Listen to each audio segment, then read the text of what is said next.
Hey, family, I gotta make an. I misspoke this morning when I said, and how everybody doing? Thank y'all for tapping in. That Judy has signed up.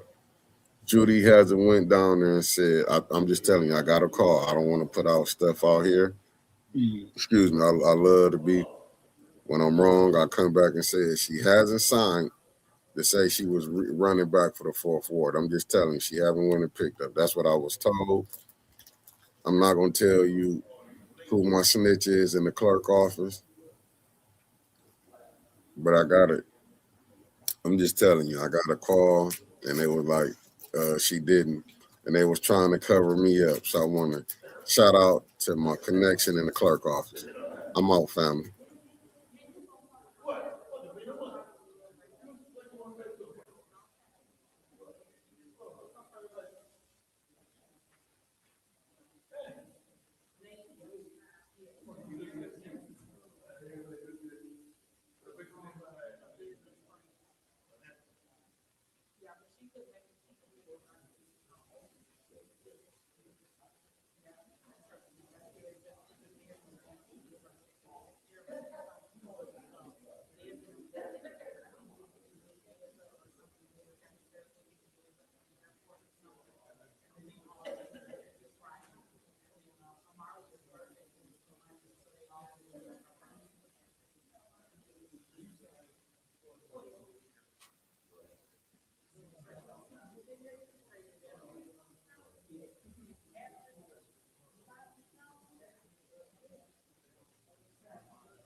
Okay. Madam Clerk, just for record's sake, now that we have quorum, if you would please do roll call again.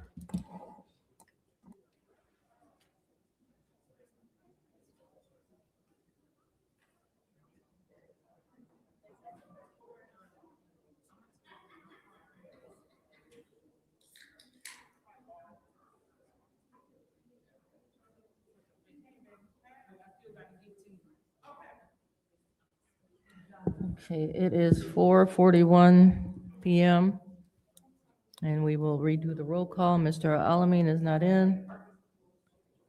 Dr. Lewis? Present. Ms. Johnson? Present. Ms. Priestley? Present. Ms. Winfrey Carter is not in. Ms. Burns is not in. Ms. Mashat? Present. Mr. Pfeiffer? Present. Mr. Jarrett? Present. You have 6 members present. We have present. 6. Oh, What'd you Madam say? Chair, Madam Clerk? I just want to point out that the city attorney has not arrived yet, just so you know. Oh, I think because everybody saw that 5 o'clock. And they act like we don't do this at 4:30 every week, but I think the 5 o'clock on the agenda threw them off. Well, the secretary is going to check on our office to see if Thank she- you.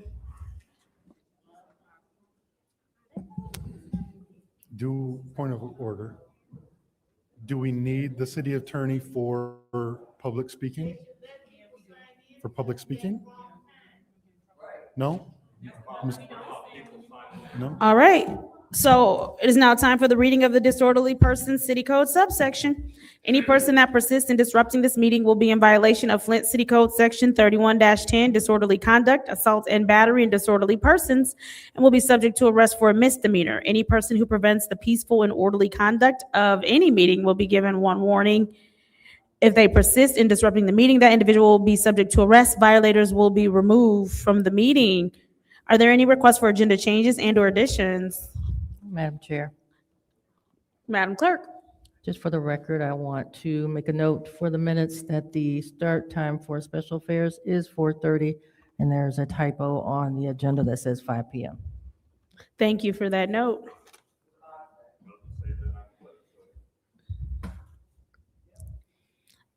Are there any requests for changes or additions?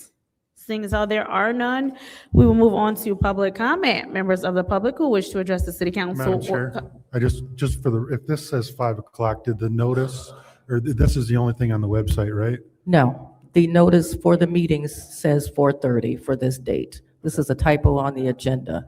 But the notice for the meetings for today says that special affairs starts at 4:30. Okay. Everybody good? We got it? Okay.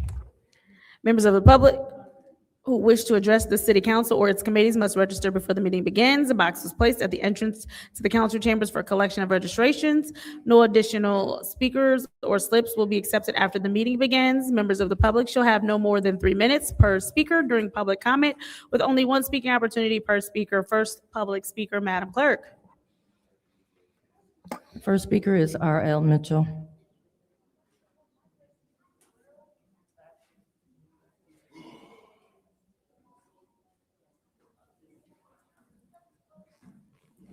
Hello, I'm R.L. Mitchell. For the record, Happy New Year, everybody in New York. Hey, New York, y'all down there, we Flintstones is on the porch, and it's plenty of room on the porch for you people to get on too, because we are getting our poisoning money. Everybody in Flint, $20,000 apiece, and I just heard from Mr. Moore, we got $14 million left at the stimulus money, and that's enough for everybody in, with 85,000 people in Flint, everybody can get $20,000. So New York, stay tuned and see how we going. And another thing, and thanks to Eagles came and redeemed my house, 3512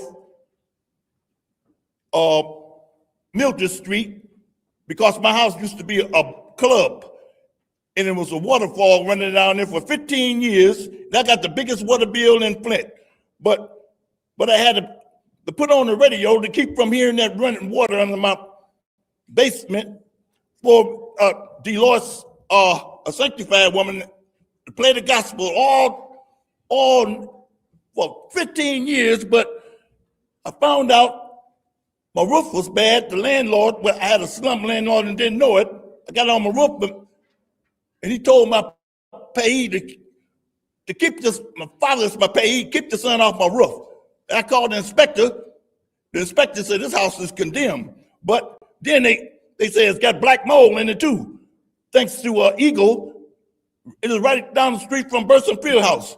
Every time, it always tried to keep me out from getting the money. But they say some of them getting it by, you got to have your cell phones and stuff and all that technology stuff.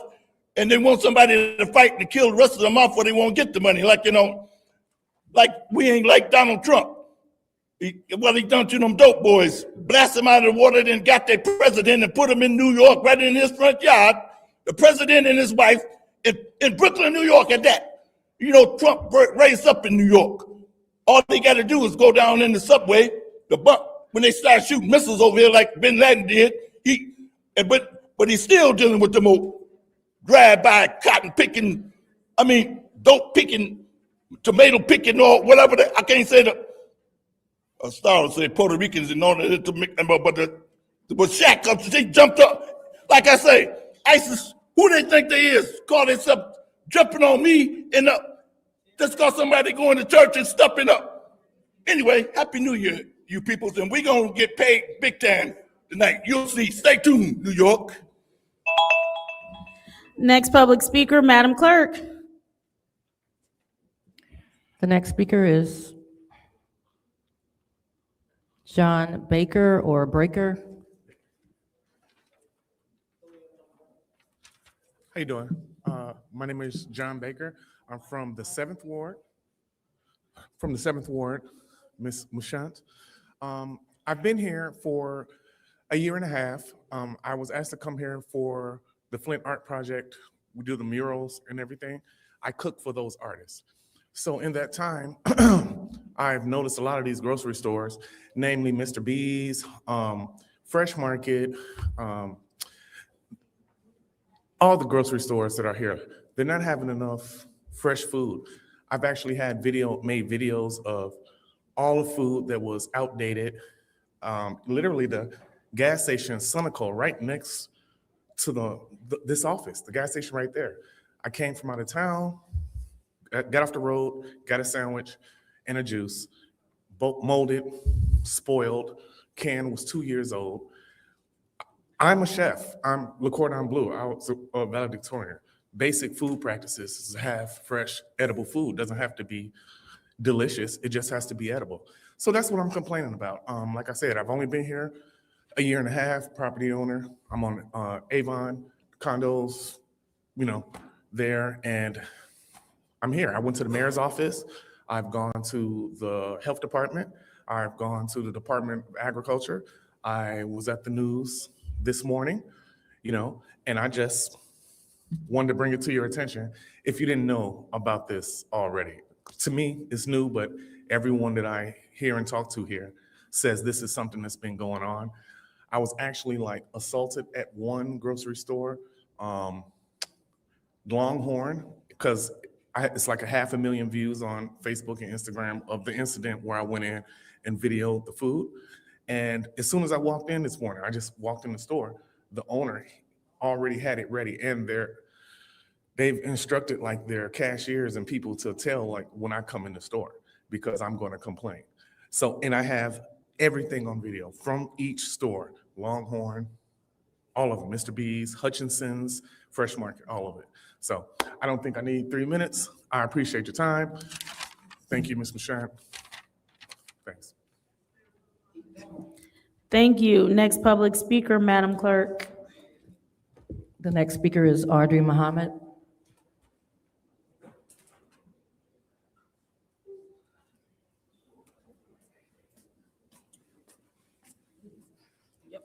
Audrey Muhammad, resident of the 2nd Ward. Couple things I want to talk about. I went back to the website. It does say 5 o'clock for the meeting. And that's on that paper. It says 5 o'clock, so if you looked on there to try to find out what the agenda was for today, it says 5 o'clock. I called down here and asked, when does the first meeting start? And I was told 5 o'clock from the clerk's office. I talked to Gloria earlier today. So something just said in my head, in my mind, we're living in the land of trickery and lies. And you should probably get down there early enough, so I was here before 4:30 to be able to come in and sign in. But they did. That's two places that I saw it saying 5 o'clock. The ballot, that box back there was removed. That is not fair. We have to start getting more people. And I'm gonna be honest, you ain't started the clock yet, Davina. The clock is still sitting at 3 minutes. I'm just being honest. Okay. And so I'm just letting you all know that that's a bunch of trickery, lies that's going to be exposed. That is not the truth. I looked right at the agenda myself again, and it does say 5 o'clock, and it's on the website. So if it's a mistake, make sure y'all doing some corrections to the mistake. Lawyer, you got to listen to this, because this is trickery that's happening to the citizens of Flint. And if you're representing Flint, you're not just representing the council, you're not just representing the mayor's office, you're representing the city of Flint. And the residents have been brutally mishandled. I'm also going to talk about the police officer Stillwell again.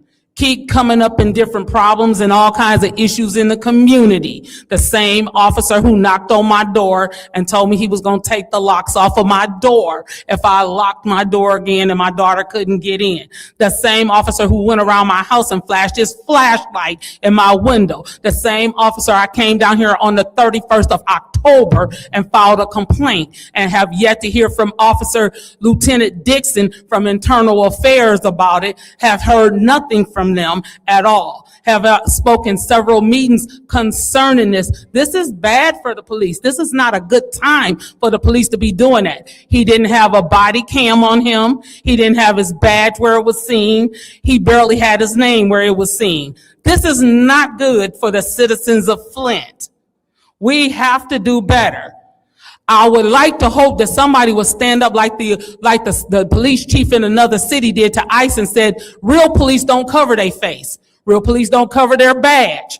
Real police don't to hide their identity. They come out and do what they're supposed to do. And she threatened to arrest ICE members who come in her city and cover their faces up.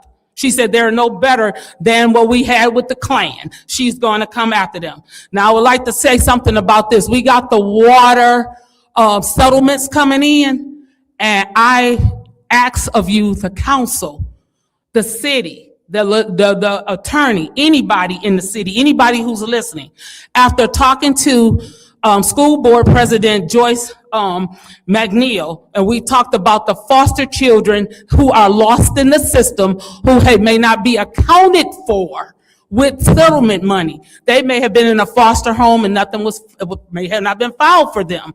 What are we doing about those foster children who are now adults? They deserve to have a part of the settlement.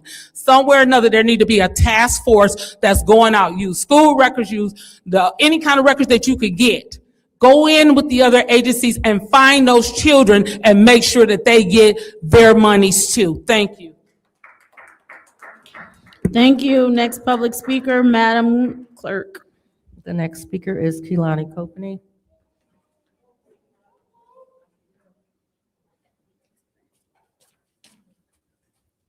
One, two, three, all eyes on me. I'm Keelani Copeney, and I'm 13 years old, and I am your council kindergarten teacher. It's a new year, and it's time for a big review of the basic rules you should have learned in kindergarten. But for some reason, some of you are just not grasping the concepts. It's okay. I'm still here to offer support and guidance. 1, treat others the way you would like to be treated. It's not nice to roll your eyes when someone else has the floor. It's also not nice to taunt residents when they have the floor, when they are sitting in their seats, or anywhere else you may encounter them. 2, when someone is speaking, listen to them and give them your full attention. That means not looking down at your phone, having conversations under the table, stopping to tie your shoes, stopping to wander around like you're lost, and stopping to take a nap. 3, your tone means just as much as what you're trying to say. You can have good intentions in what you are saying, but the way you say it and the tone of your voice makes all the difference in how you are perceived and if people understand what you are trying to say or if they feel you are attacking them. Your tone and choice of words can cause chaos or it can cause community and solutions. 4. Don't tell lies. 5. No bullying means no bullying. No bullying in the council chambers, no bullying in this building, no bullying in the streets, and no bullying on the internet. That means both verbally and physically. As elected officials, you are supposed to be role models and be the best the city has to offer. For example, saying on Facebook that residents come to council to be clown show stuff when you don't agree with them. Some of you also need to learn to keep your hands to yourself. I suggest anger management and therapy. Thank you. Next public speaker, Madam Clerk. Next speaker is Mari Copany.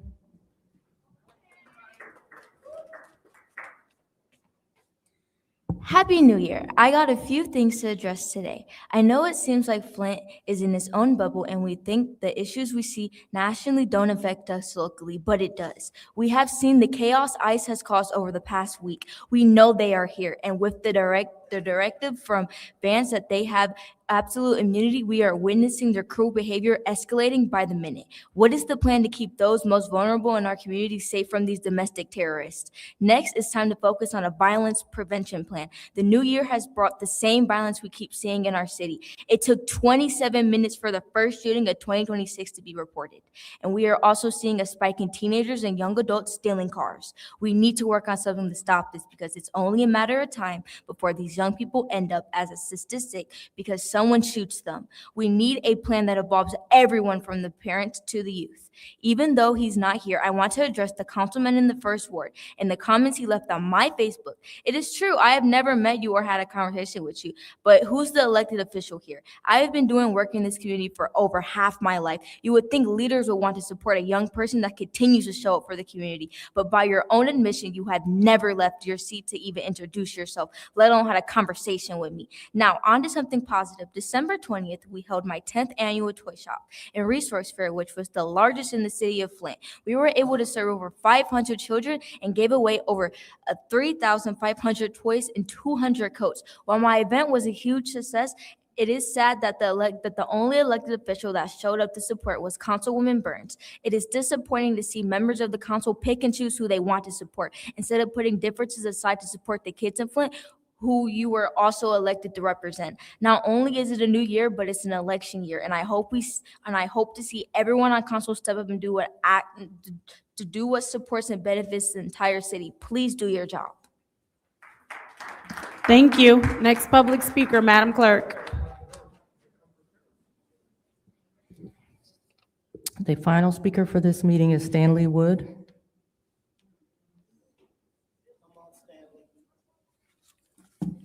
It's not fair to follow those two. But really, I should wait a minute until the start of the meeting actually starts. Like Sister Audrey, as soon as Davina said, oh, it was right on the website, I went straight to the website, and sure enough, it's 5 o'clock. So we've started a half hour early, so we took the box a half hour early. And nothing will be done about it. We know that. I just wanted to bring it to the attention. Resolution 250414, the amendment to Chapter 35, the personnel, giving them these extra paid holidays. I think it's fiscally irresponsible, in my opinion. If we didn't have the ARPA money to keep bailing us out, we'd be under control by the state again, and I think it's coming to that. And remember, this resolution just starts the process for these people. Don't forget the unions are coming, and they're going to want the same thing. And it's going to be more money we got to put out that we don't have.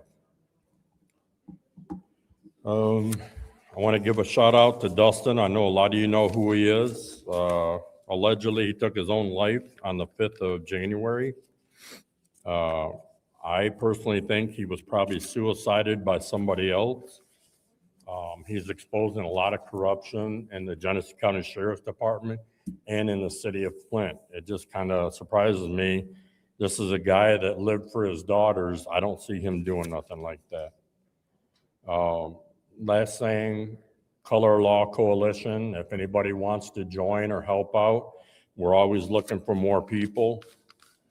And I'm gonna cut it short today. Thank you. You said that was the final public speaker, correct, Madam Clerk? That's correct. Seeing as though that was the final public speaker, I do want to go on to I council. was here before 5 o'clock. I was here before 5 o'clock and everything. Mr. that y'all- Jones, I'm Mr. I'm Jones, not that's gonna give fine. you We're no going to problem. I'm finna address sit it. down. We're Okay. going to address it. Have a seat.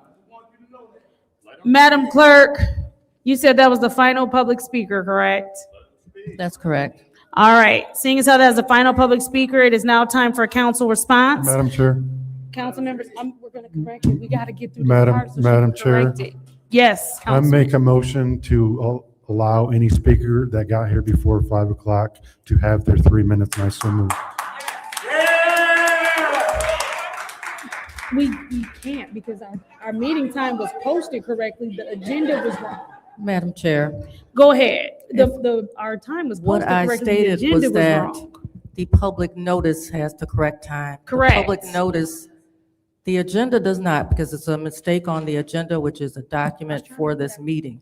The agenda does not tell you what time the meeting starts. The public notice does, and that's what I stated. The public notice on the website says the meeting starts at 4:30. The council rules state that Special Affairs Committee starts at 4:30. Special Affairs has always started at 4:30. The public notice that's out in the hallway states that the meeting starts at 4:30. This is a typographical error on this agenda that was not caught. This meeting was posted to begin at 4:30.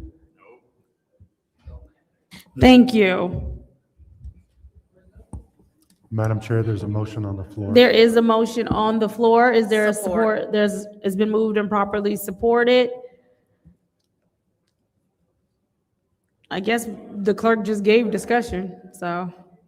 Is there anyone else who wishes to speak right now? I know it's a motion, so we have to discuss. Madam Chair, Councilman. and Madam Clerk, I don't disagree with you, but there is definitely some ambiguity. And if somebody didn't see the notice and looked at the agenda, to me, there isn't that many people here that probably want to speak, that haven't spoken. And we're here to hear the residents anyway. So if there wasn't ambiguity, obviously we wouldn't have to do this, but there is. So let's just address it. Let's take the extra 9, 12 minutes it's going to do, and then let's move forward so that we don't get accused of silencing anyone. It's not worth it. Let's hear from the residents. They came out, so let's hear from them. Thank you. Anyone else who wishes to speak? Madam Chair, Councilwoman in the fourth ward. I do agree with Mr. Pfeiffer on this, only because there is some ambiguity, and so I am going to vote in favor of it. But this is something that I normally wouldn't, but because it is on the website wrong and our agenda, and some people do look at the website, not the official notice, that's why I'm supporting the motion. Is there anyone else who wishes to speak? Yes, Madam Councilwoman in Chair. the fifth ward. Thank you. Now, okay, we do all know that the meeting starts at 4:30, but I'm confused. Who made the agenda, and why does the agenda say 5 o'clock? Do we go back and check what we're putting out there? Shouldn't we go back and check? Madam Chair, through you to Clerk Davina. Madam Clerk. Yes, we do check, but we are human, so we do make mistakes sometimes. So that is what it is. It's just a mistake, an oversight for that. And because we are still utilizing Word documents, it's a lot of cut and paste for our agendas. So it doesn't automatically fill in. But yeah, it was just an oversight. Okay, I would say, please, to cut down on confusion and all of it, please go back and recheck these agendas. And I'm gonna vote yes on this because it's true that a lot of people do not see the public notice they do see the agendas, and the agenda is right there at the door as well. So I would say, please be careful and make sure that we're putting out agendas with the right time. Thank you, Madam Chair. Is there anyone else who wishes to speak? All right, seeing as how there's no one else who wishes to speak, I will go ahead and take some time. I do want to point out, in all this time, we've had how many agenda clerical mishaps when it comes to time? I mean, this is obviously a rare occurrence. This has never happened. And so while I understand that it's confusion, I also want us to give the clerk and her staff some grace. This wasn't anything purposely done. Again, the time is posted. We meet 4:30 every week or every other week for special affairs. There was nothing of ill intent on her end. And so I think at the end of the day, that after this vote comes forward, and the public does get the rest of public speaking, I do ask that y'all give grace because it's never happened before. It was an accident. It was a mistake. She's owned up to it. She said they didn't catch it. But as always, special affairs starts at 4:30. It's posted at 4:30. So legally, we have to go with what our posting says. All I'm asking is that y'all give her grace and don't automatically assume she had some sort of ill intent towards you. And with that said, I will go ahead and do the roll call vote to allow the speakers who were here before 5 p.m. to go ahead and speak if they so choose. Roll call, Madam Clerk. Mr. Alamin is not in. Dr. Lewis? Yes. Ms. Johnson? Yes. Ms. Priestley? Yes. Ms. Winfrey Carter?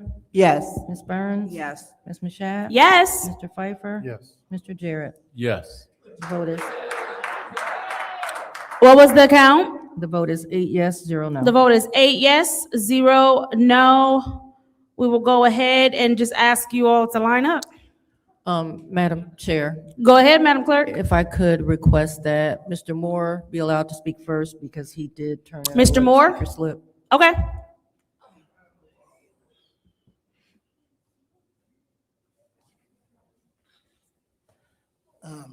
James Moore, Second Ward.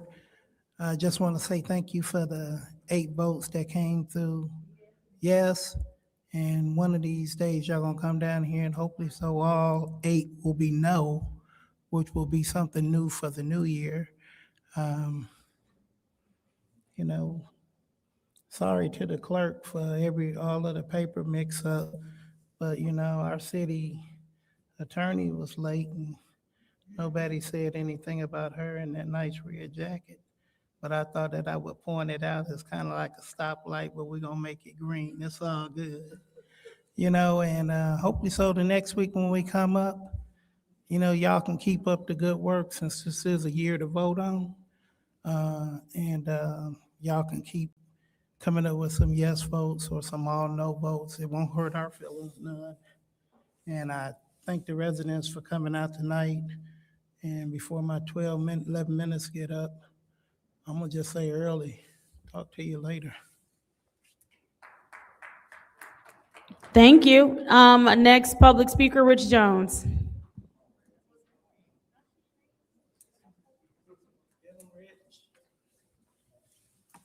I'd like to thank y'all for y'all vote. And the last time I was up here, I spoke on having it's been so long, I done forgot the meaning of what the word is. A gathering, we can just say a gathering, a town hall with the police department. So we can start ironing some of these differences that we have out now before we have a physical problem that we want to talk about.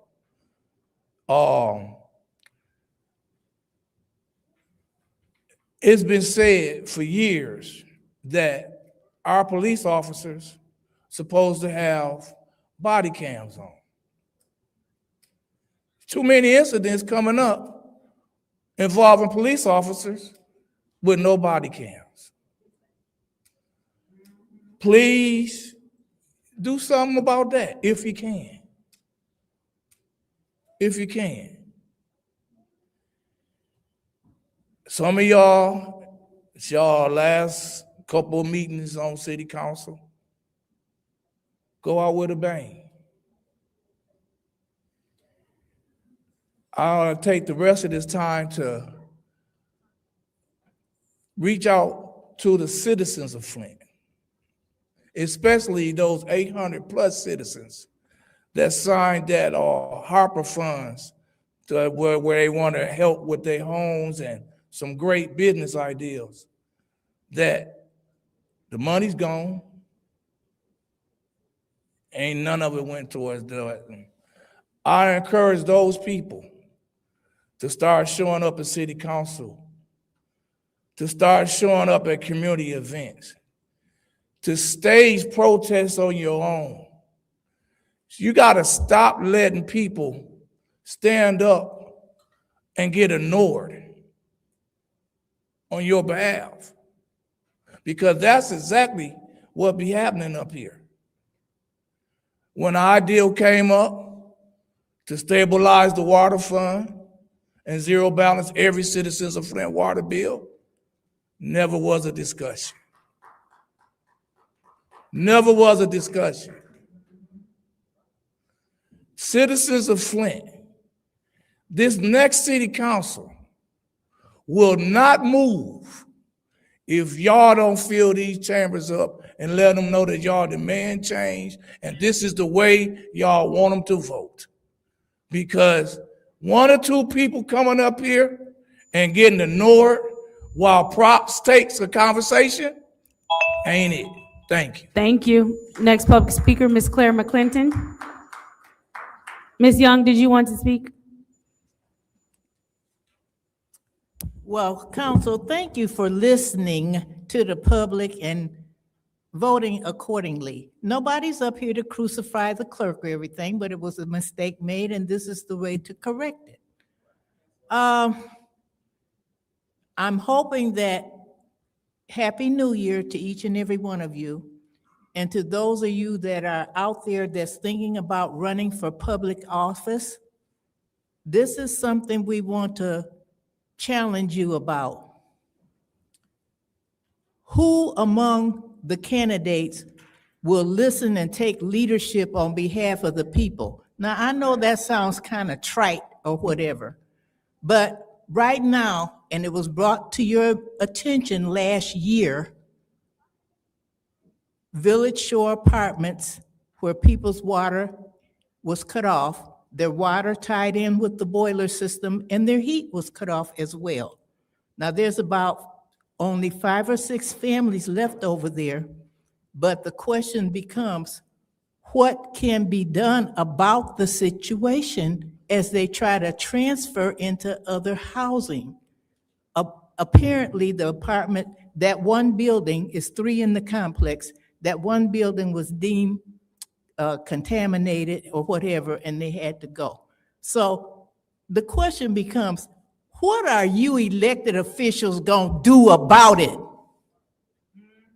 And if you can't do anything about it, tell residents and the public as you prepare to run for public office, I can't do nothing about it. Say that.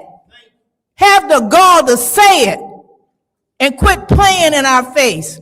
Times are changing. Homelessness is rising. Our people on the street living in abandoned homes. What are you as elected officials going to do about it? And if you say, I can't do anything about it, say that when you announce your candidacy. Say, I can't do nothing about it, so we'll know. Times are changing so fast, and I want to say one thing about our government disappearing people on the street, unaliving people in their car. Times have changed. In Milwaukee, when George Floyd got killed, this council, not necessarily everybody up here, but this council passed a resolution and told the Attorney General in Minnesota to do a fair job in investigating his death. Today, guess what? The feds are not allowing the Attorney General to investigate it. See how things change? So we need some bold leadership and we need people that's got answers and solve problems. Thank you. Thank you. Next public speaker, Ms. Michelle Young. Good evening. I just want to say thank you for allowing the additional speakers to speak. Yes, it was posted, but when you receive an email saying that the agenda was at 5 o'clock, that's what people go by. I don't look at the posting. I have enough schedule of my own to look at. I'm not looking on the wall. I look at the email that I get that's supposed to communicate to me. But what we can do is we can hold the city officials accountable, because these meeting times are on here all the time, and I hear several people ask, is there somebody speaking on behalf? And nobody's here as a city employee. So you can't expect the public to do better than the city officials, and this is part of their jobs to do that. So just reminder about that. Please give us grace as well. And again, I appreciate what you guys did for the vote. Madam Chair, I know last week I talked to you about the DDA, and what I was asking was, can they put the information on the DDA site so that it's public knowledge as far as what time you don't have to pay anymore? If there's a city council meeting, what time can we start parking for free? And it was something else. I can't remember what it is, but if they could put that on their site as well and let them know that 30-minute grace period or whatever for doing city business out in the front is free. Second thing I would like to talk about, Mr. Pfeiffer, Councilman Pfeiffer. I know last week you were talking to the gentleman about the software that was coming up. I thought I heard him say that this software will help reduce the amount of time that is actually a person going to a home turning water on and off. And the young lady also said it would save time on her reports. So what I would like to know, if it's saving all of this time, and I know those are two different jobs probably, are we able to eliminate a job to get something back, money back to the citizens so we're not paying so much? Second question is, do they have a backup plan for if that software goes down? What is their backup plan? Because water is important in Flint. It's important everywhere, but really in Flint.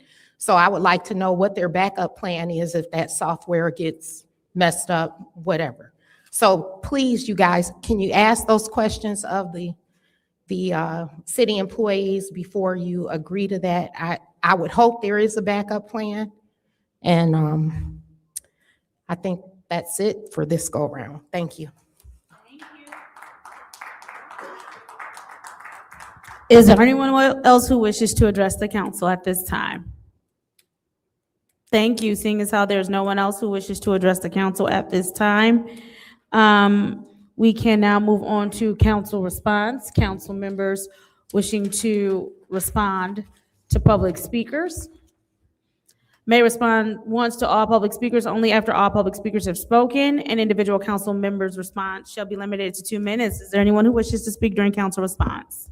Madam Chair. Councilwoman in the 6th Ward. Thank you. I want to say I'm happy to see all 8 of us vote unanimously to approve and to extend grace to public speakers who were here because of a minor issue, which was clearly a typo error on the clerk's and her staff's behalf.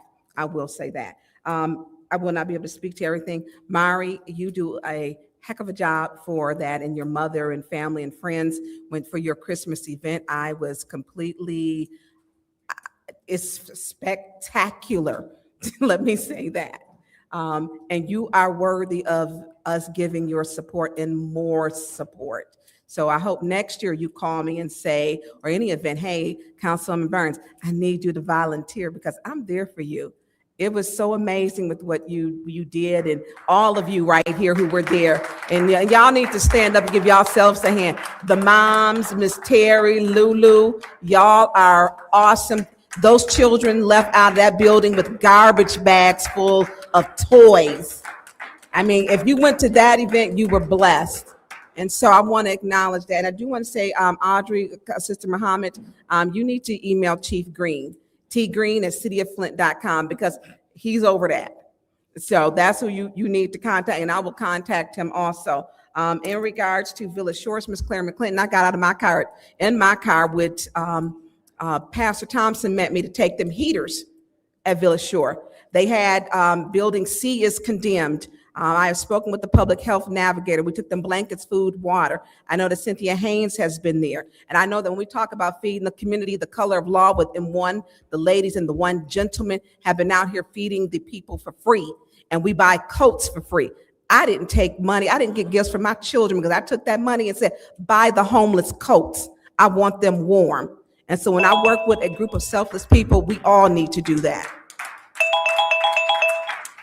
Thank you. Is there anyone else who wishes to speak during council response?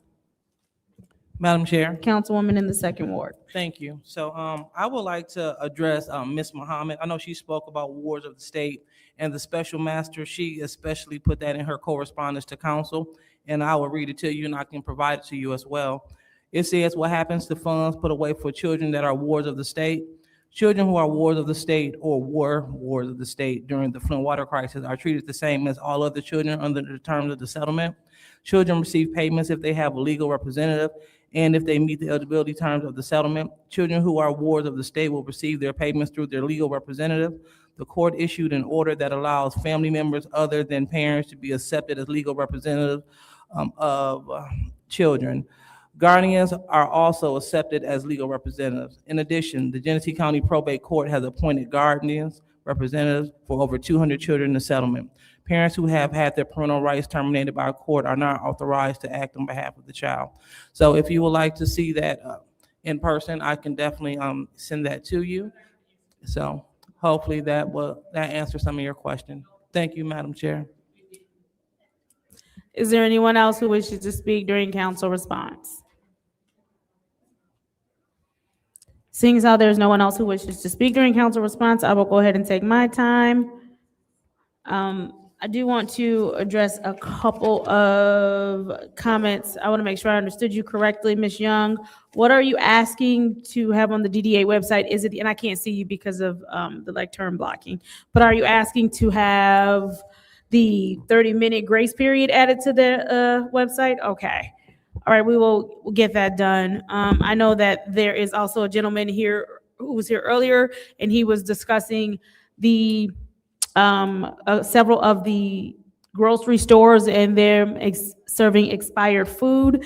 I know that you have had an opportunity to speak with someone in the mayor's office. I know you've spoken with someone in the county. I believe you said you spoke with one more person. What I do want to do, though, to make sure that we are following up and doing our due diligence, is I want to connect you with someone over at the county as well, so that we can see what, if any, plans they have to address the expired food concerns that you have. You are not the first person to come and to one of us, not your first person to maybe come before council, but to come to us individually and say that there's expired food being served in our community and we do not have fresh food options. That was one of the reasons that the North End Flint Food Market was so important, was so that, one, obviously residents took an opportunity to believe in themselves, and they came up with a co-op and they put money back into their community, but also to have the fresh food options and to make sure that it was under a mechanism that they could control to ensure that there was not expired food there.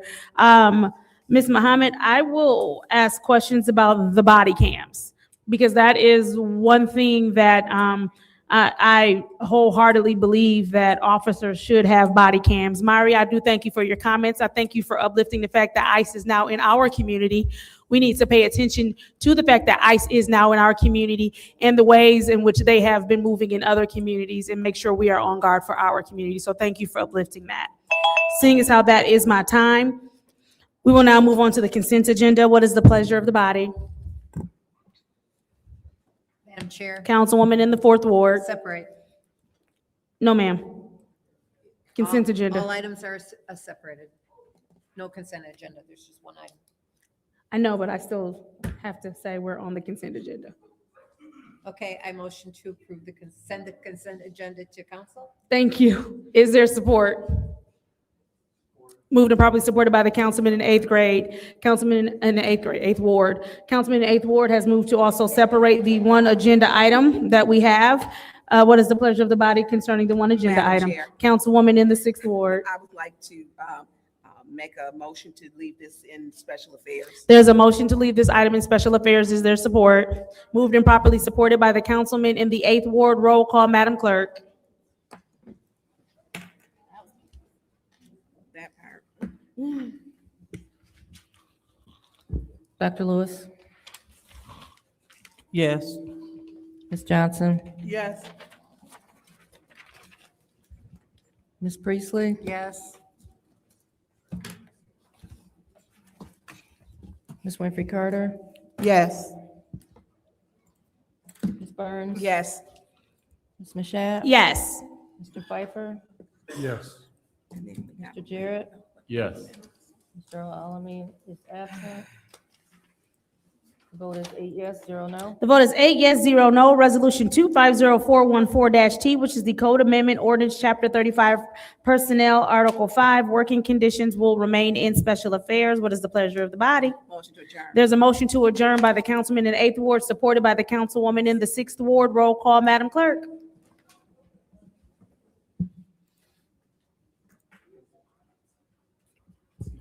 Ms. Johnson, Yes. Ms. Priestley, Yes. Ms. Winfrey Carter,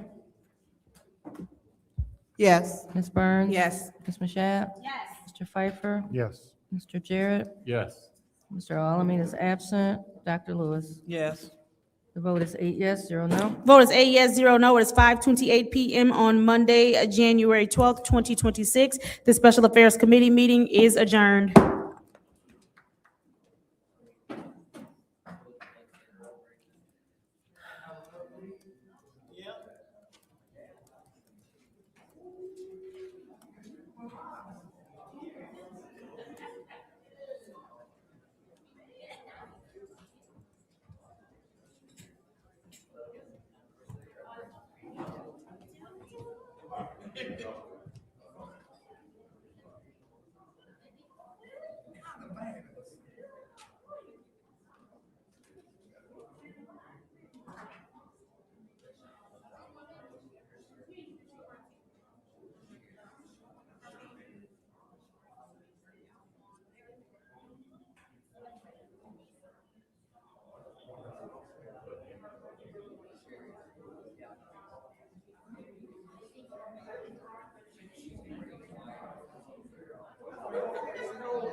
Seriously.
I knew I would.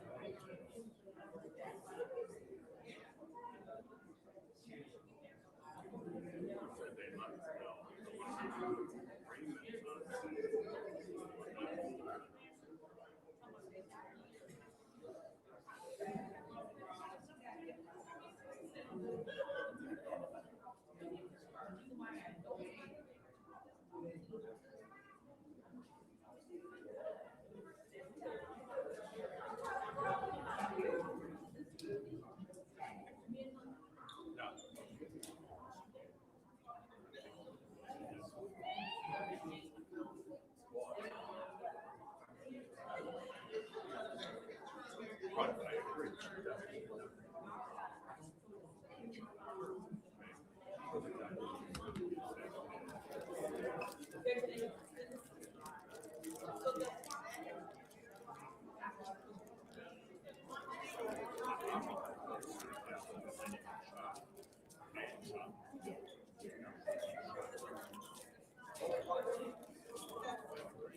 Davina,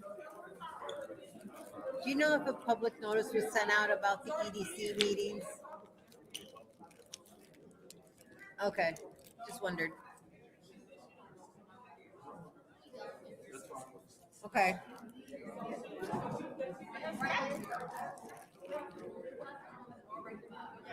I got 25, it's supposed to be the second Tuesday of the month, but Ryan's gone, Tyler's gone.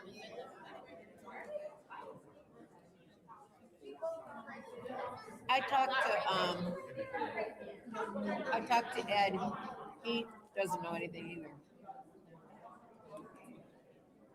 I think I'll email the rest of the board.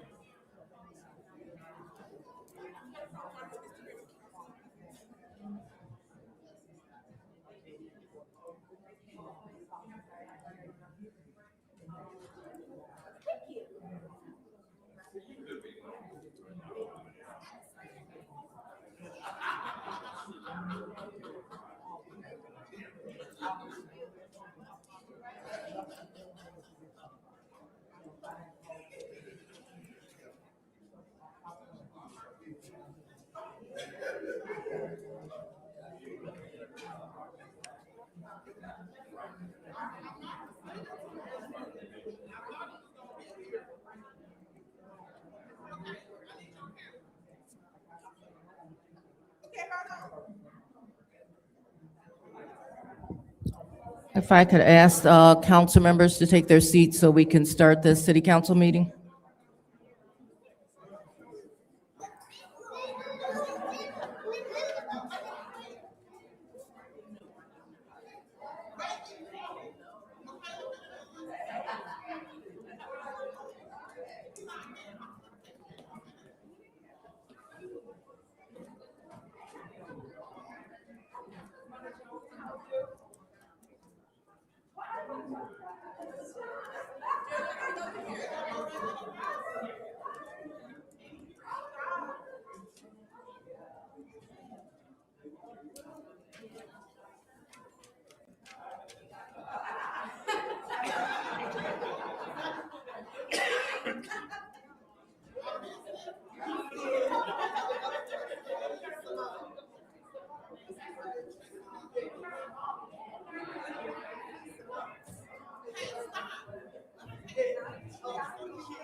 You want that last one? Huh? You want that last one? You want that one? Yes. You can have these.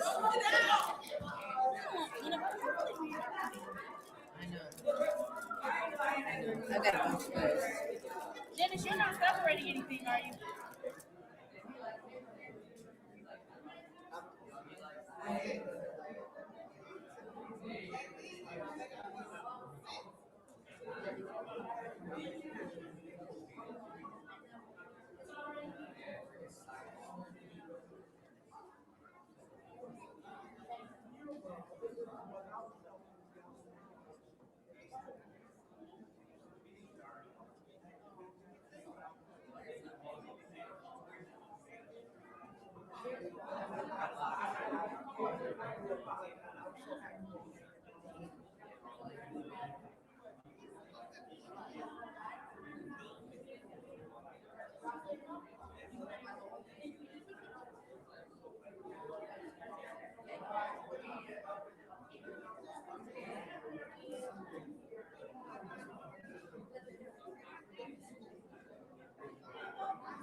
I'm going to ask again for council members to take their seats so we can start the city council meeting. Excuse me, council members in the audience. I don't know if you heard Madam Clerk. She asked if you all could return.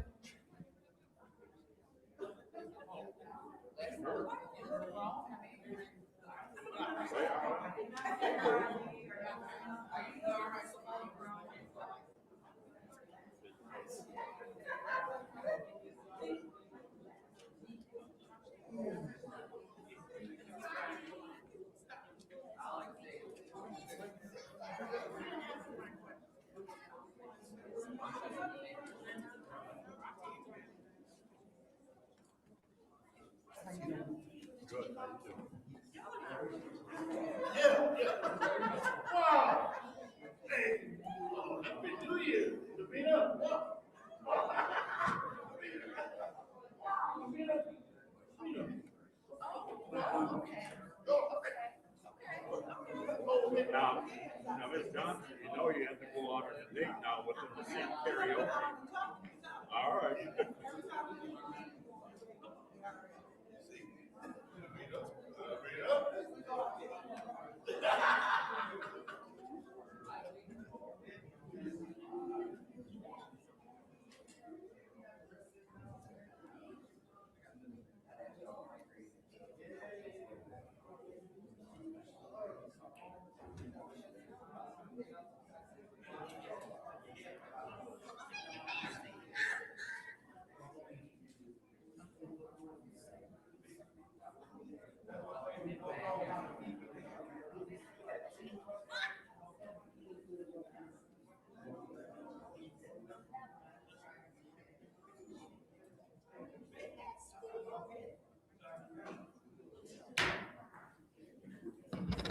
It is 5:43 PM. And pursuant to the Flint City Charter, I am calling this city council meeting to order for the purpose of electing the organization of the city council. Before we begin, we will take a roll call.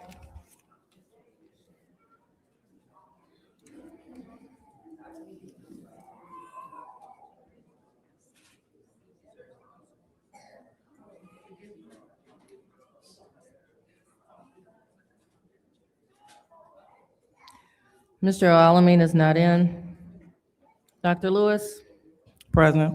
Ms. Johnson? Present. Ms. Priestley? Ms. Winfrey Carter? Present. Ms. Burns? Present.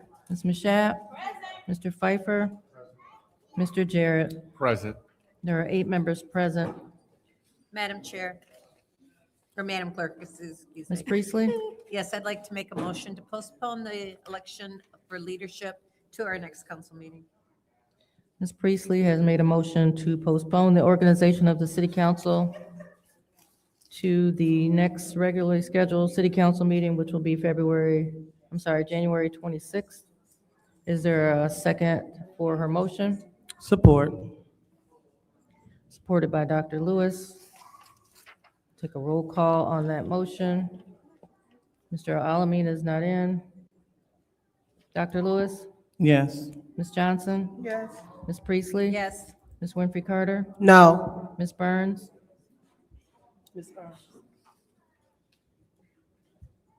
Ms. Burns? Yes. Ms. Mashat? Yes. Mr. Pfeiffer? Mr. Jarrett? Yes. The vote is 7 yes, 1 no. The organization of city council will be moved into the next regularly scheduled meeting. So we will move on to the rest of the agenda.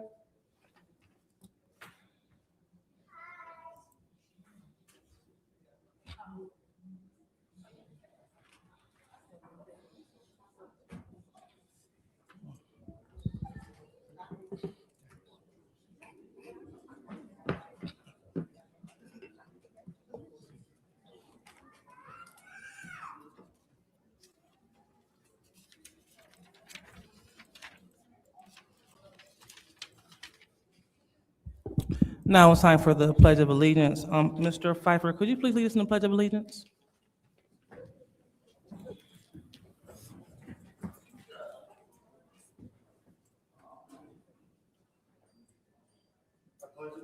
To the flag of the United States of America and to the republic for which it stands, one nation, under God, indivisible, with liberty and justice for all.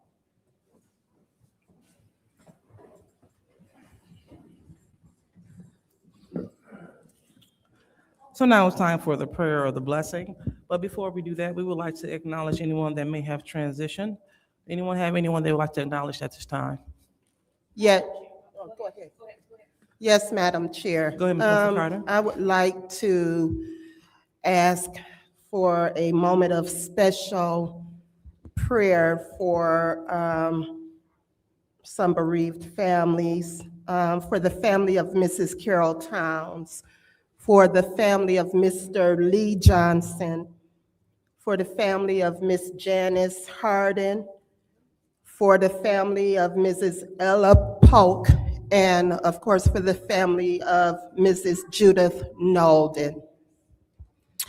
That's- All right, thank you. Thank you. Anyone else? Madam Chair, Go ahead, Ms. I would Michelle. like to ask for prayers for the family of Mr. Willie Turner and for Miss Heather Bernash. All right, anyone else? Madam Chair, Go ahead, Ms. it Burns. is with a heavy heart listening to all of these that in our community, but also to someone who was independent, Dustin Asanovic also. Okay. All right, is there anyone else? I'm sorry, and also to the family, Madam Chair, Go ahead, Ms. Michelle. to the family of Mr. Larry Coney. All right. Is there anyone else? I'm LaShawn Johnson. I'm asking special prayer for me, Madam Chair. I'm sorry. Go ahead, Ms. Johnson. I'm asking for special prayer for me. It's coming up on my daughter's death anniversary. I would like for you guys to keep me in your prayer and pray for me. All right. Anyone else? We're seeing that there's no one else. We will stop for a moment of silence.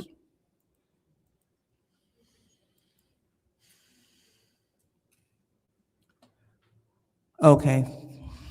Thank you. All right, so now it is time for the prayer or the blessing. So we will ask Councilwoman Mashat, if you lead us in prayer. Absolutely. If all minds are clear. Heavenly Father God, we just come to you first and foremost in the name of Jesus, thanking you for allowing us to live to see another day. Thanking you for watching over us and keeping us safe and protected. Thank you for keeping us safe and protected as we go on our respective journeys to our homes, that we would get there safely. We ask that you would be with Councilwoman Johnson and her family at this time as she is still grieving the loss of her child. We ask that you would strengthen and keep her. We ask that you would be with all of the families who are currently experiencing loss, Lord God, that you would help them through their grief. We ask that this meeting would be something that would edify and uplift your kingdom, that it would be something to edify and uplift the residents of Flint, and that we would all be of one mind, one sound mind to do the work for the city of Flint. In Jesus' name we pray, amen. So now it's time for the reading of the Disorderly Person City Code subsection. Any person that persists in disrupting this meeting will be in violation of Flint City Code Section 3110, disorderly conduct, assault and battering disorderly persons, and will be subject to arrest for misdemeanor. Any person who prevents the peaceful and orderly conduct of any meeting will be given one warning. If they persist in disrupting the meeting, that individual will be subject to arrest. Violators will be removed from the meetings. So now it's time for any changes to the agenda. Do we have any agenda changes? Madam Chair. Go ahead, Madam Clerk. On page 7 of the agenda, the special order 260018 should be number 260019. Could you please repeat? Madam Clerk, could you please The speak number up? for the special order on page 7, instead of 260018, should read 260019.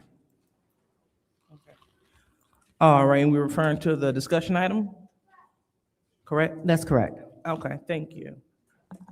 Madam Clerk, So, excuse me, Madam Chair. go ahead. Madam Clerk, was there a walk-on that we're supposed to have? The only add-on that I was expecting is going to be held for the next committees. Oh, okay, thank you. All right, so being that we still had agenda changes, so we have, for the sake of time, we have the R.L. Jones Outreach Center here. And we would like to, well, I would like to get them in so we can hear them before we get into the meat of the agenda, so they don't have to stay here all evening. So is it possible? Do we have any objections if we were to move this before resolutions? Okay. So the councilman in the 8th Ward objects.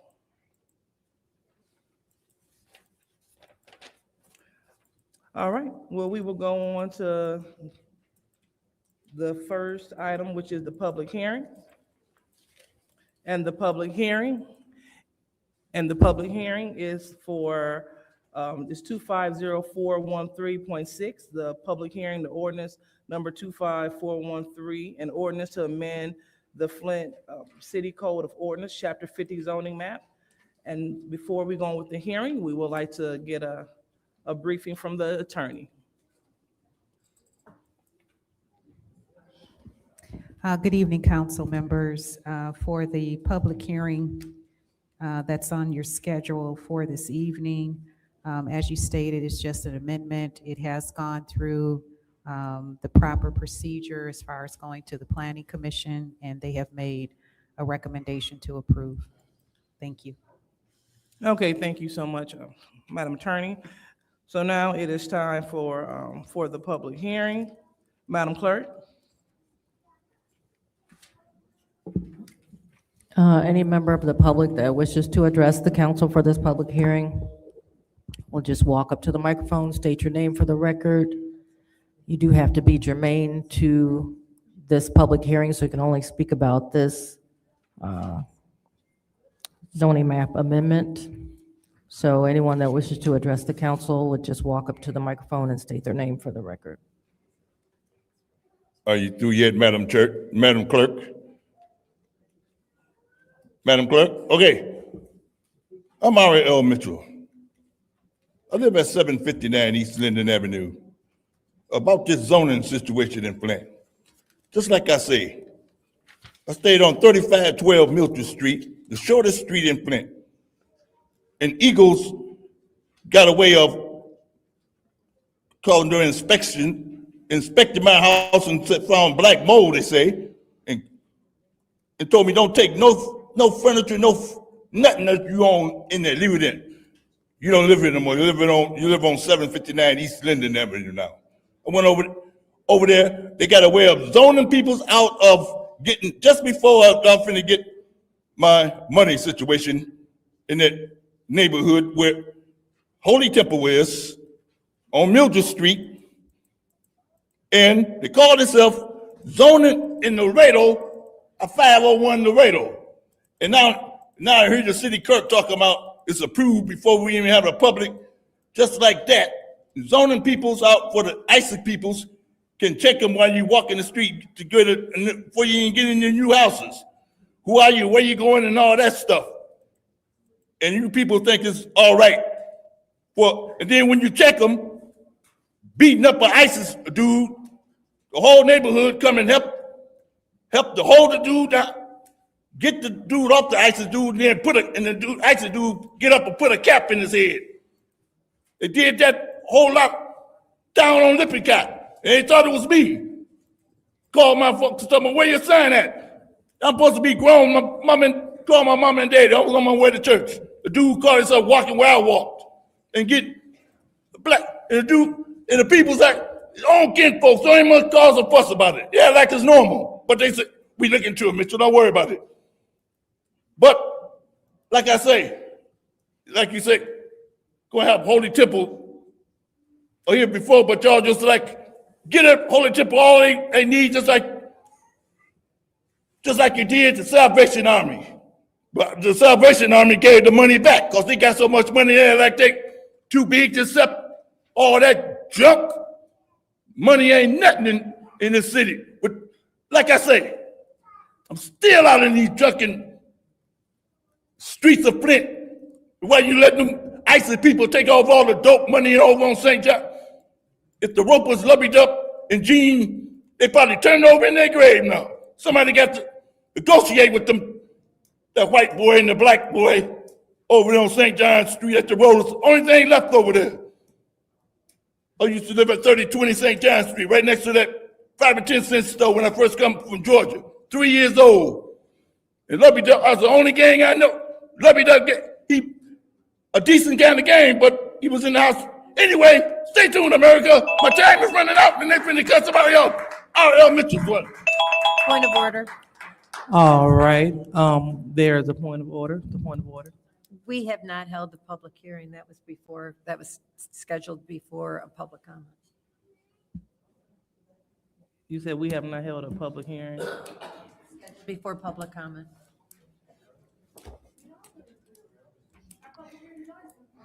We did. Madam we're Chair. We're doing public hearing. I'm sorry. All right, so go ahead, Madam Clerk. Yeah, I think Ms. Priestley figured out her confusion. All right, thank you so much. Go ahead, Mr. Wood. I just have a really quick question. I don't know if somebody can answer me, but is this already vacant property or are there any houses on it? That's the only question I had.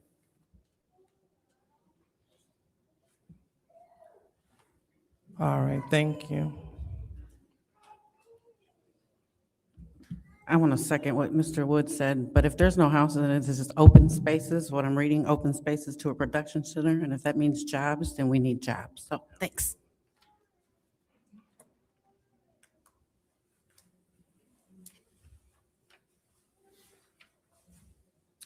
All right, are there any more speakers? Any more speakers? So seeing that there are no more speakers, this public hearing is now closed. So now we're moving on to public comment. So the members of the public who wish to address the city council or its committees must register before the meetings, and a box was placed at the entrance. So the members of the public should have no more than 3 minutes per speaker during public comment, with only one speaking opportunity per speaker. So first speaker, Madam Chair. First speaker is R.L. Mitchell.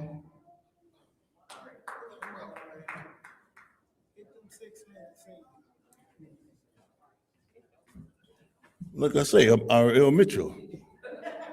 I live at 759 East Linden Street, almost in the graveyard, Graceline. Over there where Jefferson Junior High School, where all them woods at, and all that junk up in them woods.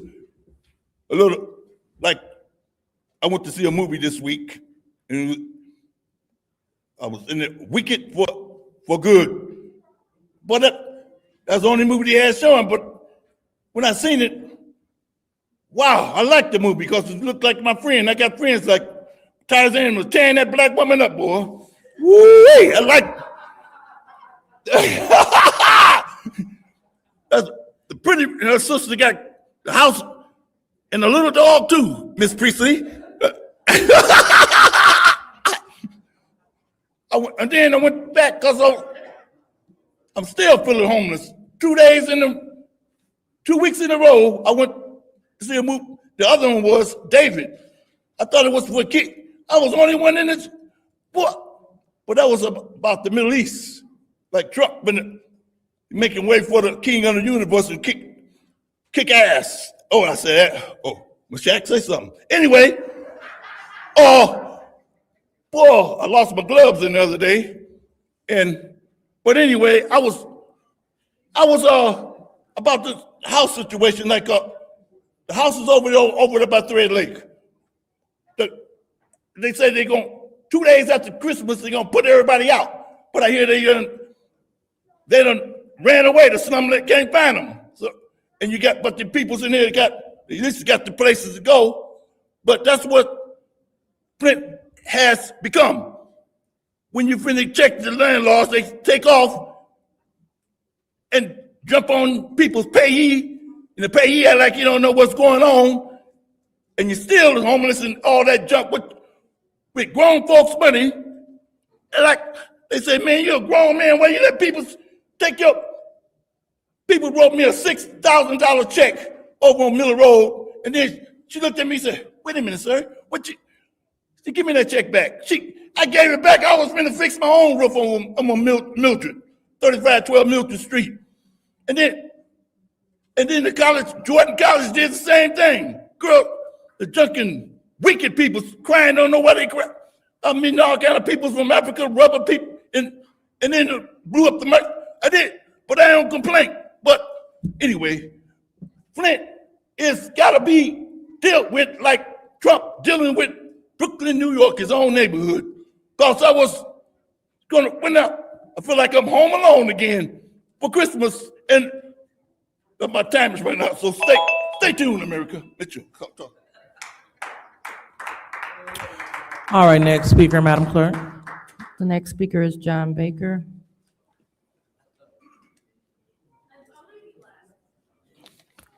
Next speaker is Audrey Muhammad.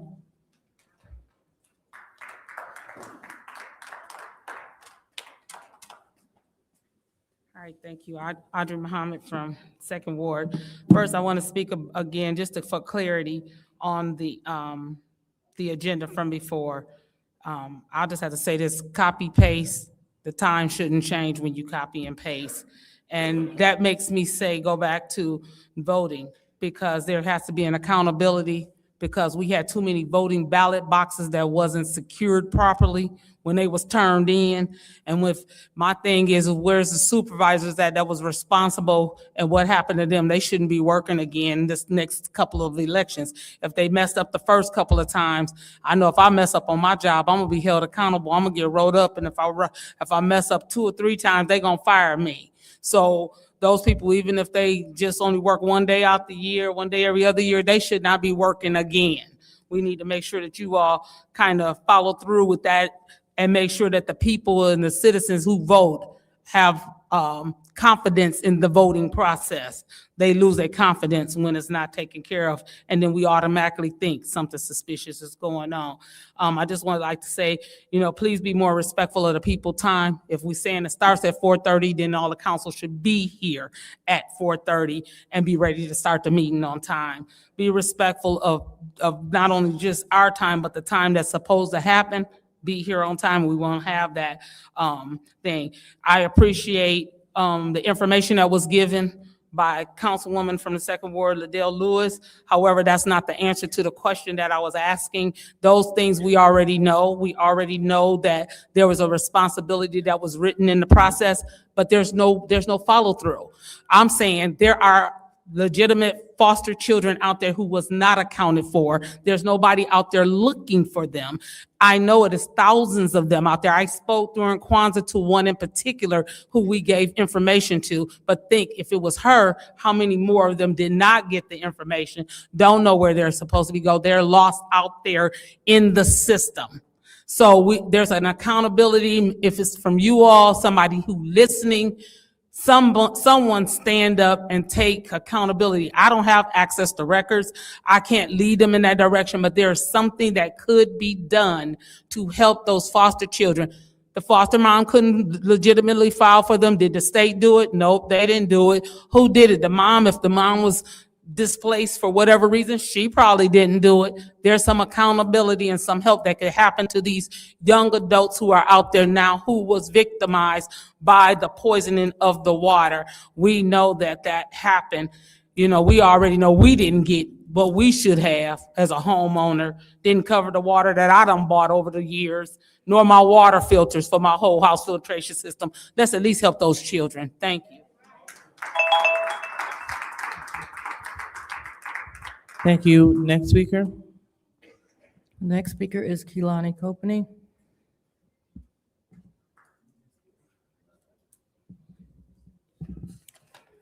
Mari Copeney.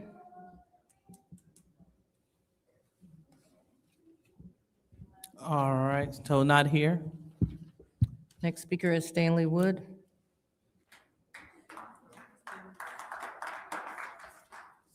Councilwoman Johnson, I want to say I'm praying for you. I know it's a really tough time for you, so I'll pray for you. Second Ward Councilwoman, I was a little disappointed when I seen the proclamation that you made to a non-city resident for the Beecher toy drive when we're not even seeing those kind of proclamations for our own residents doing those kind of things. An example would be Mari or Clarissa Shield. They both had theirs on the same day. I'd like to see something like that. I forgot. My public speaking is brought to you tonight by 810 News Media Group, the #1 source of news in Flint, where their information is 99.99% accurate. Let me tell you about a FOIA request that I did right before New Year's. They got a good scam going here. So I put in my FOIA request, and then I get a letter back, I'm assuming from the legal department, and it says, okay, we've done your investigation, this is how much it is. Surprisingly, I felt it was reasonable. It was $5.75. Now the point of this is not the $5.75. The point is, after I paid it, I got no receipt. So I call the law office and they tell me, well, you got to upload the receipt in order to release the information to you. I explained I don't have the receipt. From there, I had to talk to the service department 2 different times. They couldn't help me. They couldn't get me a receipt. I called the law department back, and you know what I'm told from them? Go ahead and pay for it a second time and print the receipt out. So now I paid twice. I can show you my bank statement. I paid twice for the same FOIA, and what I got was very disappointed. It literally was a 1-line information. If it took somebody, as they put, 15 minutes to find this 1 line, I think is ludicrous. But I bring this up because how many other people has that happened to? How many other people have been told, the answer to them was, pay for it a second time and print your receipt out so you'll have it for the future. Had it been more than $5.75, I probably would have been pretty pissed off. I'm still not happy about it. That's $5 super chat I could give to 810 News Media Group.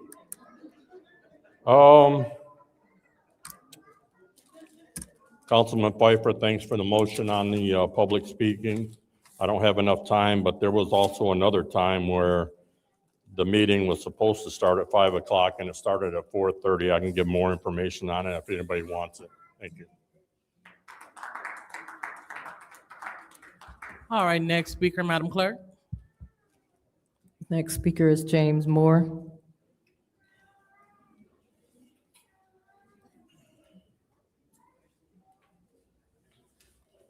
James Moore, Second Ward, out here tonight. You know, a while back, we had a national situation came down with the Job Corps. And I think it was like 15 kids needed help. And throughout all the confusion, I think somewhere along the way, they got some help. But that's what we try to do here in Flint. We done been hit with every damn thing that can go wrong has happened in Flint, and we still reach out to help. I appreciate Tanya up there saying that she was over there seeing about 5 people in a building that ain't got no water and ain't got no heat. You know, we got a pretty good healthcare navigator that worked back with that group back there in the corner that's real quiet from the mayor's office. And I'm just hoping that she'll find a way to come up with some ham and bologna sandwiches. All right, next speaker, Madam Clerk. The next speaker is M. Young.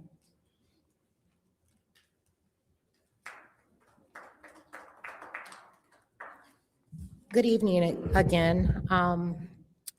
I just wanted to say to the public and not just council, reminder, it is election season. We will be having a lot of new people coming and wanting your vote, but just watch the history, see how much they interact right now, how much problem solving they do right now, how engaged they are with city council right now.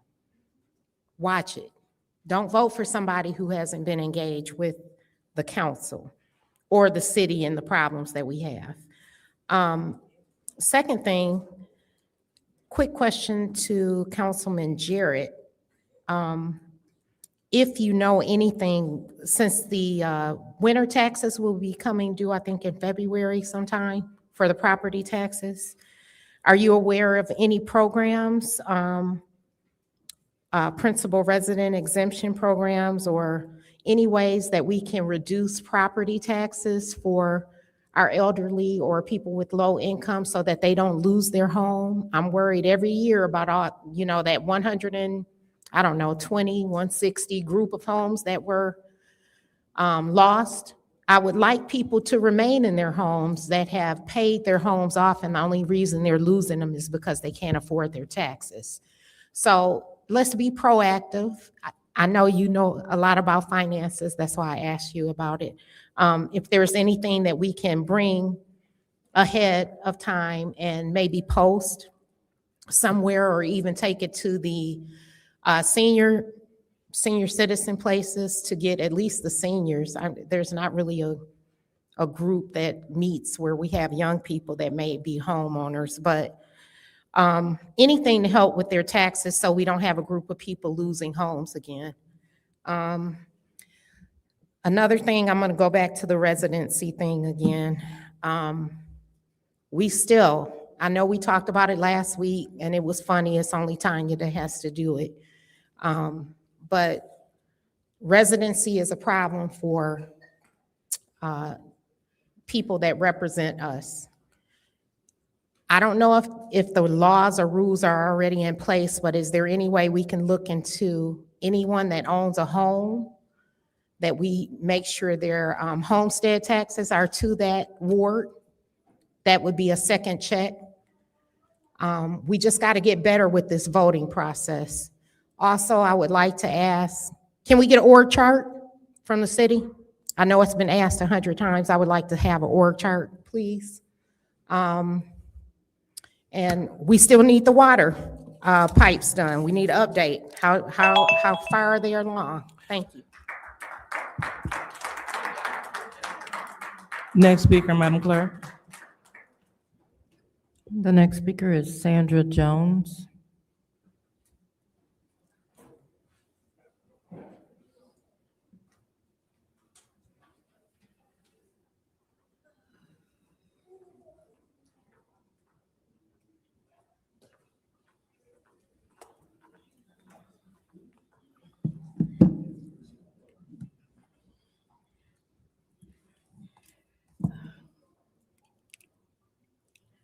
I come before you this afternoon with Director Kevin Kroons from Asbury United Methodist and also Harold Woodson, who could not be here. We're not representing ourselves. We're representing the help centers. So for not to want the help centers to come before this board is not good because we're not representing our individual agencies. As you all know, we were started because of the community. The community voted on these 3 centers to be the representative in Flint for the people because of the lead in the water. If the people had not had mitigating foods and they had been exposed to lead for 28 days, they would wind up in the hospital. So the community came together at the food bank and voted on Greater Holy Temple, Asbury United Methodist, and Bethel United Methodist. So I'm here tonight with Kevin Kroons, Director, to represent the help centers because we found out, 2 weeks in December that the state had cut the funds for the help centers. Now, our 3 centers make no money from the help centers.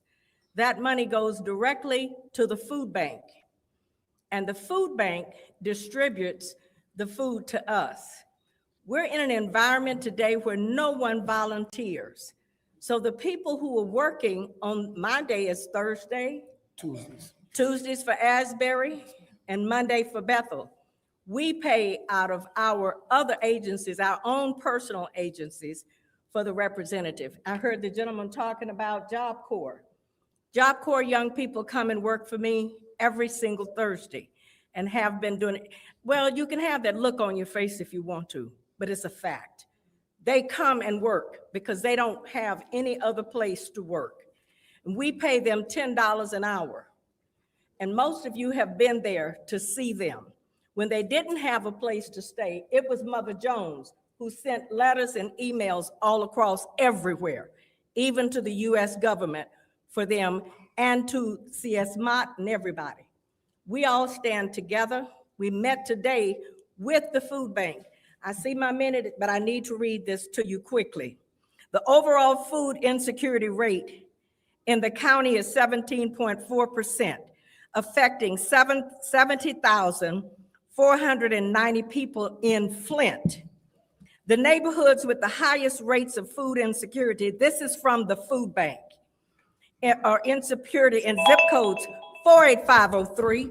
Mother Jones, so just letting you know, so that is your time. However, you will be able to have your special presentation Okay. at the end of the meeting. Okay. Yep, so, so as soon as we finish the consent agenda and anything that may be separated, you all can come back and we will give you, you said you need 15 minutes? It won't even take that long.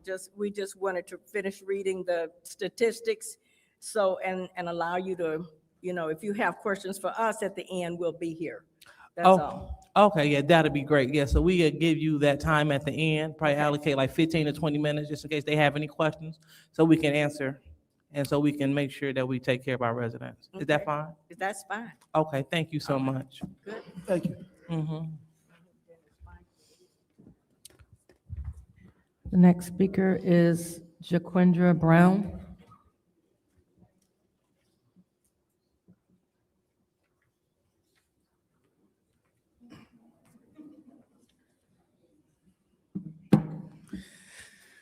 Good afternoon, Council. My name is Shaquindre Brown, and I'm a resident of the 7th Ward. I'm here before Council on a more somber note. I originally wanted to talk about the City Council's charter policies, but due to recent events, I'm here to discuss this concern regarding safety. On January 7th, Renee Good, a mother of 3, had her life taken away from her family in Minneapolis by an ICE agent. Later in the week, 2 more people were injured by ICE agents in Portland. And this was not to mention the violent actions taken by DHS or ICE over the last year.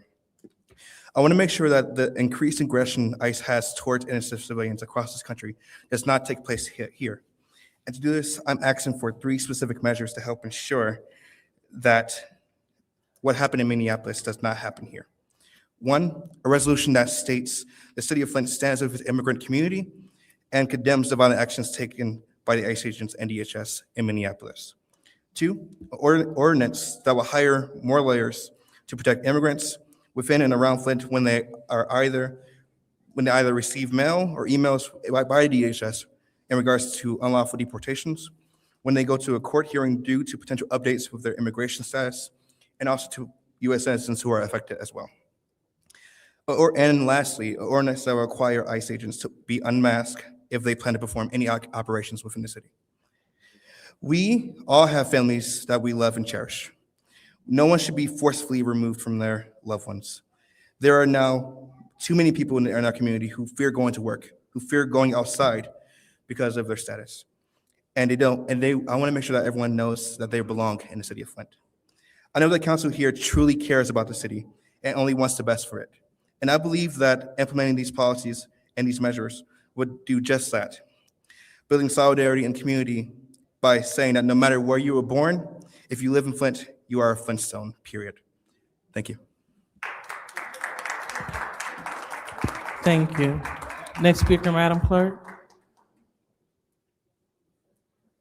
The next speaker is Sarah Houston.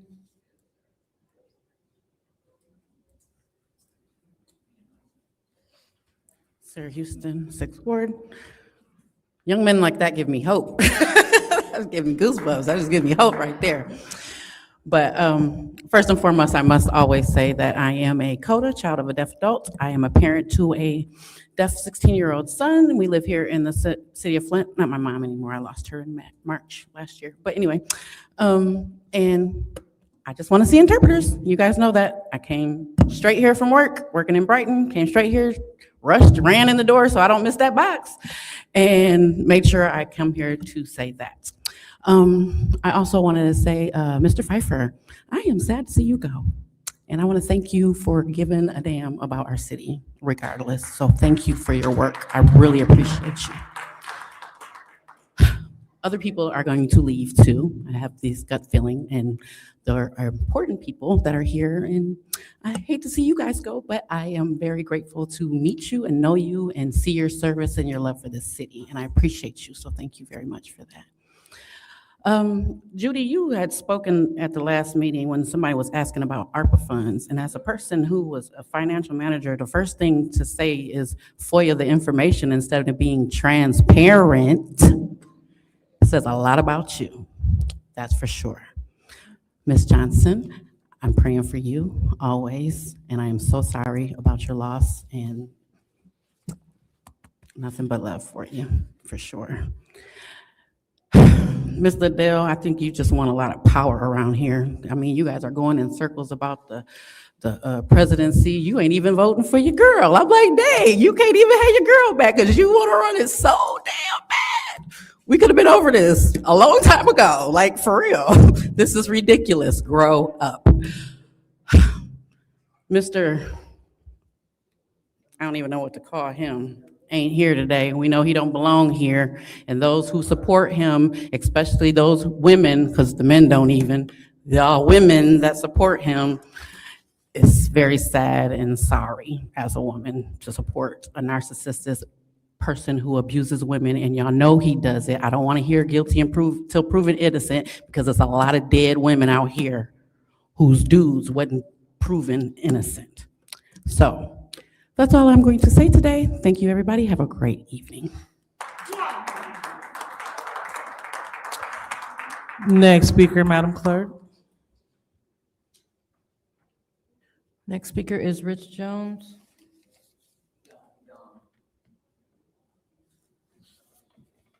Next speaker is Beverly Biggs Levy.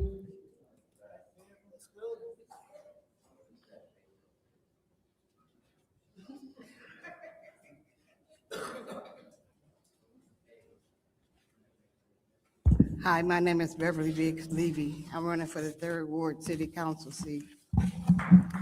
I'm here to address, I have some papers. I got a petition paper for the Flint clerk. Davina, you're not doing your job when it comes to the 1st Ward guy. There's no way that he should still be in that seat, and you allowing it, and the state have told you to handle it. They will not handle it. But I do have some petitions that I want, if anybody want one, we want to go out and get petitions to see if we can get Davina to step down because of the mere fact, if you're not going to do your job, we're going to try to make sure the job is done. There's no way that Leon lived in Mount Morris. He used my address for 1st Ward, because I was under impression that the mayor said use one of your houses. Now he using another Flint address for Parkway for the 3rd Ward, and he really shouldn't be in that seat, period. Jerry put out something to have him to step down. You, Fabulous 4, say innocent until proven guilty. You guys know he's guilty. Liddell, you was at court. You heard that girl testify that the way he beat her, but you all for it. You guys are sick. You are a sick individual to let this man beat on a woman and don't do nothing about it, and you want him to hold this seat. I have nothing against him holding his seat if he was holding it for the right reason. He's not a 1st Ward council person. He will never, in my eyesight, be a 1st Ward council person. And if y'all allow this to keep going on, it's time for us. I have a ton of these papers. If anybody want to get one, I'm passing them out. We need to have you to be accountable for the job that you are sitting in that seat for. You know the wrong things that's going on, and you will sweep it under the rug. And I think that is sweeping under the rug for $1. It's not fair to the people. We, the people, have something to say. It's time for us to get on board and try to get her to step down if she won't do her job. Have a blessed day.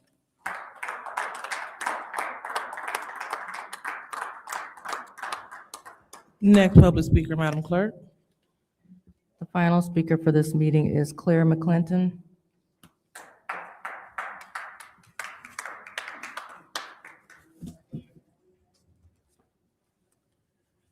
Good evening again, council. Again, it's a new year. Let's turn the page. Let's get a clean slate.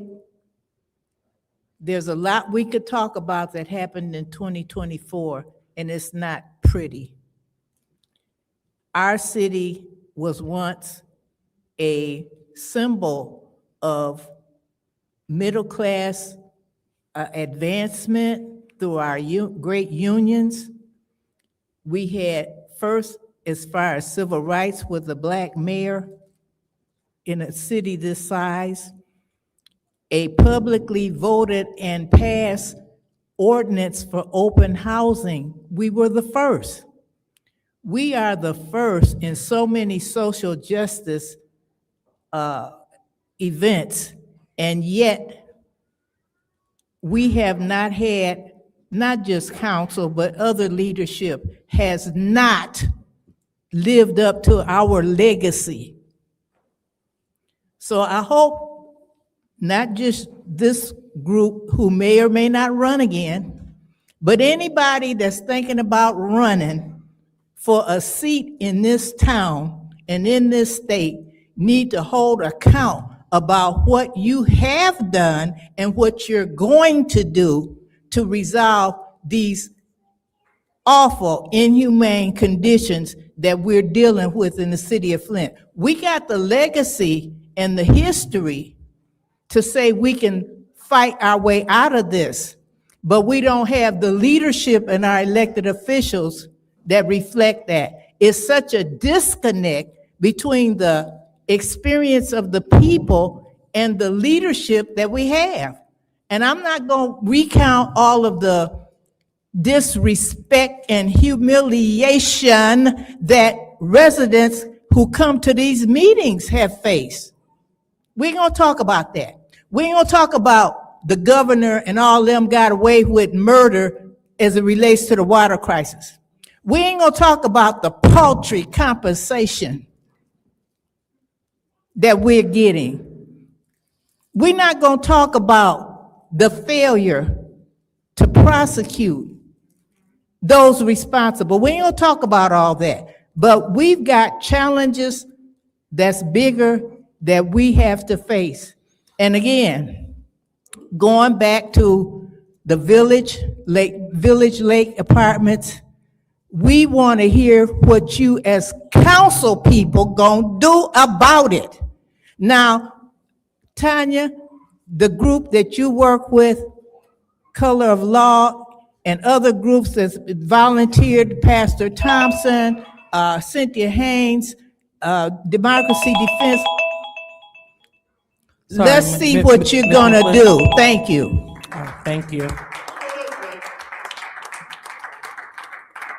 Madam Chair, did you say that was the last speaker? That's correct.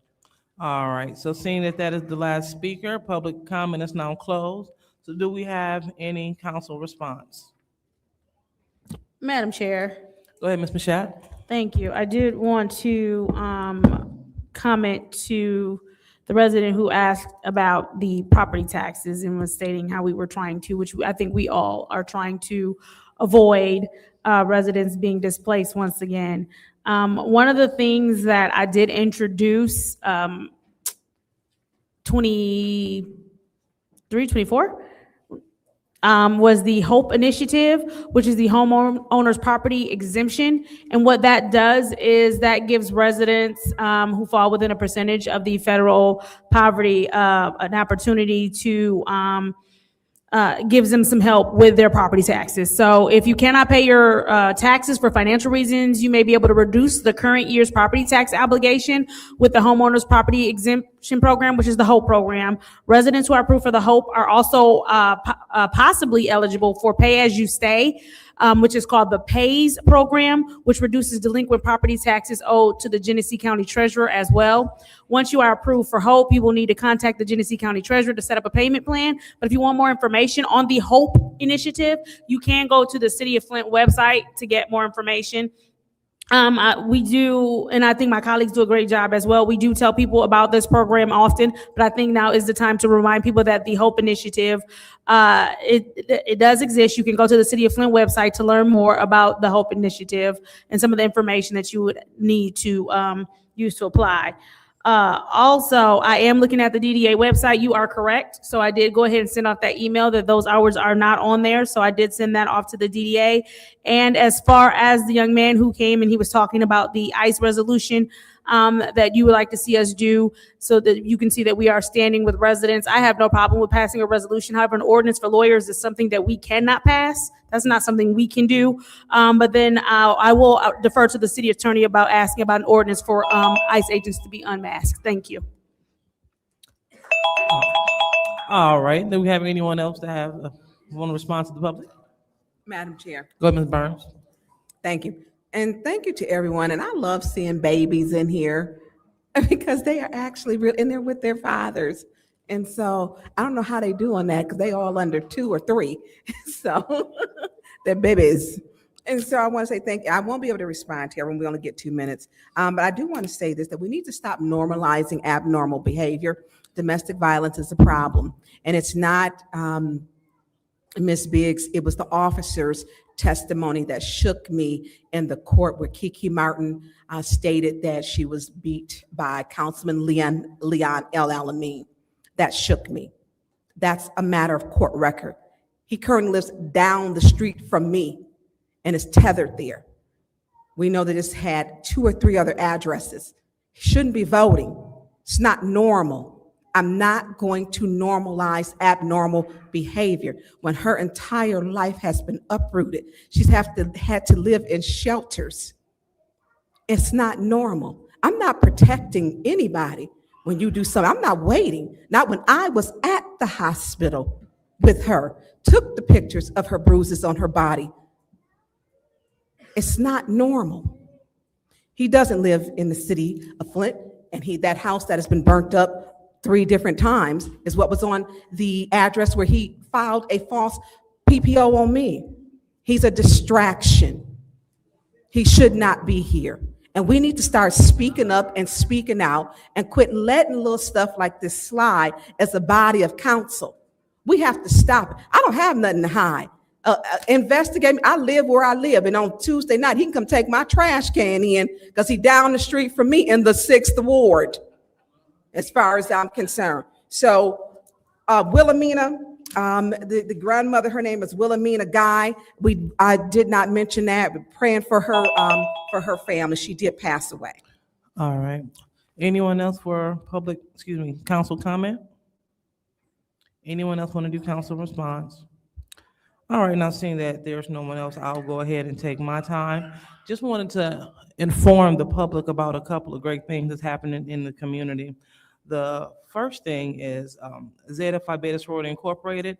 They have an event where they have free laundry to the community, and that's when the community can come and wash 2 loads of clothes for free. And this is going to take place at Pro Clean on 3802 East Court Street, January the 16th from 4 to 6 p.m. Again, free laundry to the community at Pro Clean, 3802 East Court Street on January the 16th from 4 to 6 p.m. In addition to, there's also the Bob Emerson Scholarship. This is the time of year when a lot of individuals want to seek funding for our scholars. And the Bob Emerson Scholarship is available, and the deadline to apply is January the 16th. So you can find this information on the Community Foundation website, in addition to the Second Ward webpage. And then the last thing is we're having our Second Ward community meeting. And the Second Ward meeting will take place next Tuesday at a new time, starting at 5:30 to 7:30. So we're going to have a couple of city departments there to answer some questions. We had some residents say that they wanted to hear from the Economic Development Office, the Office of Public Health, and so forth. So we want to make sure that we are giving out good information. So although it's a Second Ward meeting, we want to invite everyone that wants knowledge about the city of Flint to come out and attend. All right, so that is my time, and we will move on to the consent agenda. What's the pleasure of the body? Go ahead, Ms. Priestley. I move to approve the consent agenda. Okay, there's a motion to approve the consent agenda. Any support? Supported by the councilwoman in the 7th Ward. Do we have any separations? Madam Chair, Go ahead, Mr. Pfeiffer. 260000. Okay, so the first one. All right. Any others? All righty. Well, seeing that we have one separation, we will go ahead and move forward with the consent agenda with the one separation of 260000. Roll call, Madam Clerk.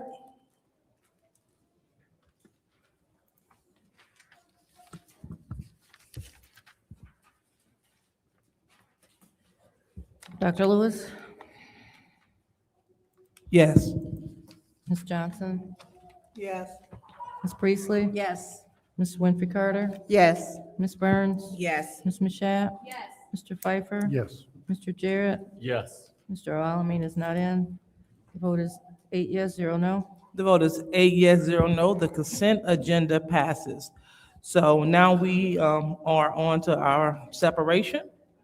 What's the pleasure of the body? Madam Chair, Ms. Priestley? motion to approve. So there's a motion to approve Resolution 260000. Any support? Any support?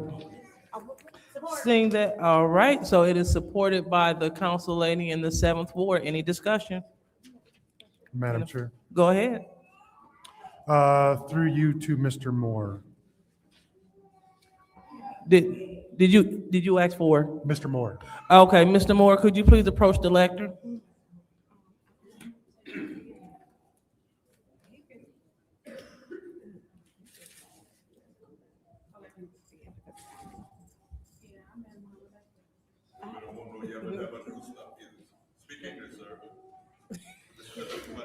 Mr. Moore, I've read all the documents that you've sent. I have two specific questions. Are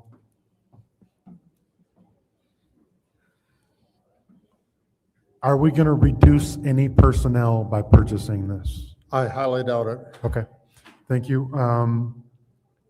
The second question is, how does going to this cloud service benefit the residents of the city of Flint? The first thing I can think of is the security of the system is much, much better. How does it benefit the city residents?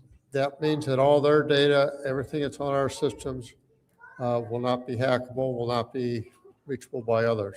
What data are we talking about that's secure on this system?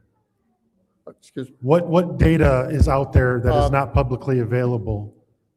Things like their water utility information. That's their, publicly available.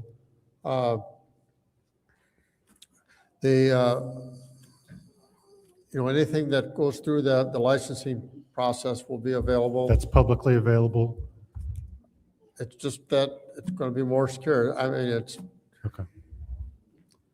And thank you for that. Like, I'm just trying to figure out what's the benefit. All the from the city's employees' perspective. From the city residents' perspective, because I'm looking at this and I'm saying, okay, $600,000, almost $700,000, we could hire 5 more police officers.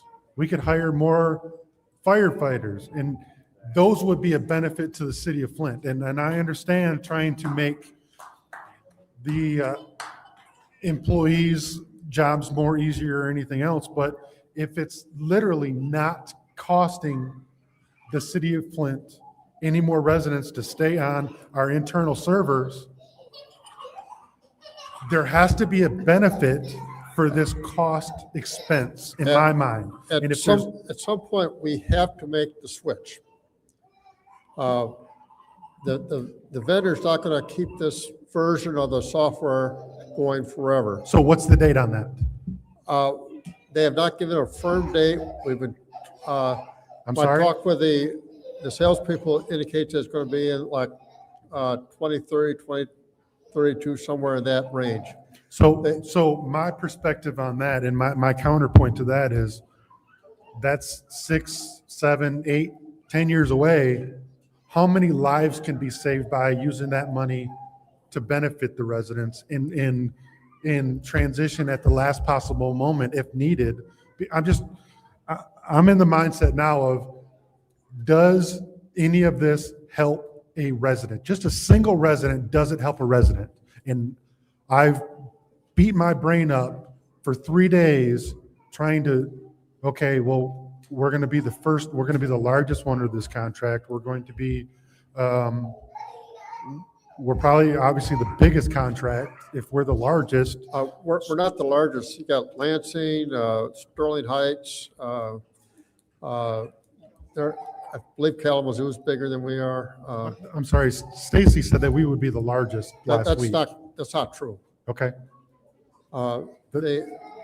Lansing. That's exactly what Stacy said. I right? understand, but Okay. if you look at the list that I sent you, the city of Lansing is in the cloud version right now. And they're bigger than we are. Well, when someone up here, and I wish that, no, I won't say it.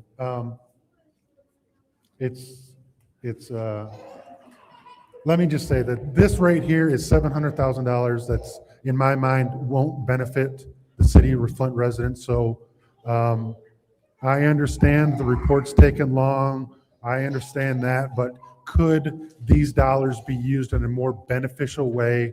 And I say yes, so I'm going to vote no. Thank you, sir. Madam Chair. All right, Ms. Priestley? So, there are some advantages to going to this program. Mr. Moore and I have spoken about this in the past, and he's got my support on this. How many bank accounts do we have right now? We have roughly 30 bank accounts right now. 30. And that's down from 75. Yes, So that's great. But each one of those have to be manually done for our employees. yes. So because the current system we have does not help us. It makes it very, very difficult to handle it. We can clearly manage our finances better with the improvements that that system has. We can do the assessments better, more efficiently with that. We can do every application that we have, whether it be utility billing or billing inspectors, we can do better with the improvements that are available in the upgrade. And that does benefit the residents. And currently, we have open positions for police and fire, and people aren't applying.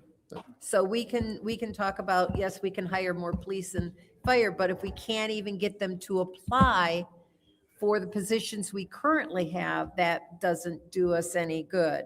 And also, so with, how much did the cyber attack cost us? Oh, we probably spent close to $1 million for that. And this would have prevented that, Yes, correct? correct. Because our servers were vulnerable, and they still are, no matter what we do, there's still a vulnerability to any of the servers, correct? That's correct. And we don't have insurance to cover that. That's correct. So having a more secure, and that cost us the $1 million in that, plus it affected our audit. And I'm talking about, this is from the finance side of things. So this helps our employees do their job better. It helps the city overall by keeping our data secure so that we don't shut down like we had to for about 2 weeks. Yep. A year and a half ago. And that affected the city immensely. So I am definitely in favor of this. And as when we were talking about the bank accounts, this allows them to do it automatically and download the bank It statements. allow us to do it, yes, much more efficiently. At some point, we talked last time about changing our credit card processing. Yeah. That would clearly save us lots and lots of time and be better, not just for us, but for the customer. Correct. And I know that there are issues, major issues with the credit card processing company that we have now. And not necessarily secure, but from the functionality on the city side. Yes. And it has affected our audit as Right. well, which costs us more Yes, money. it has.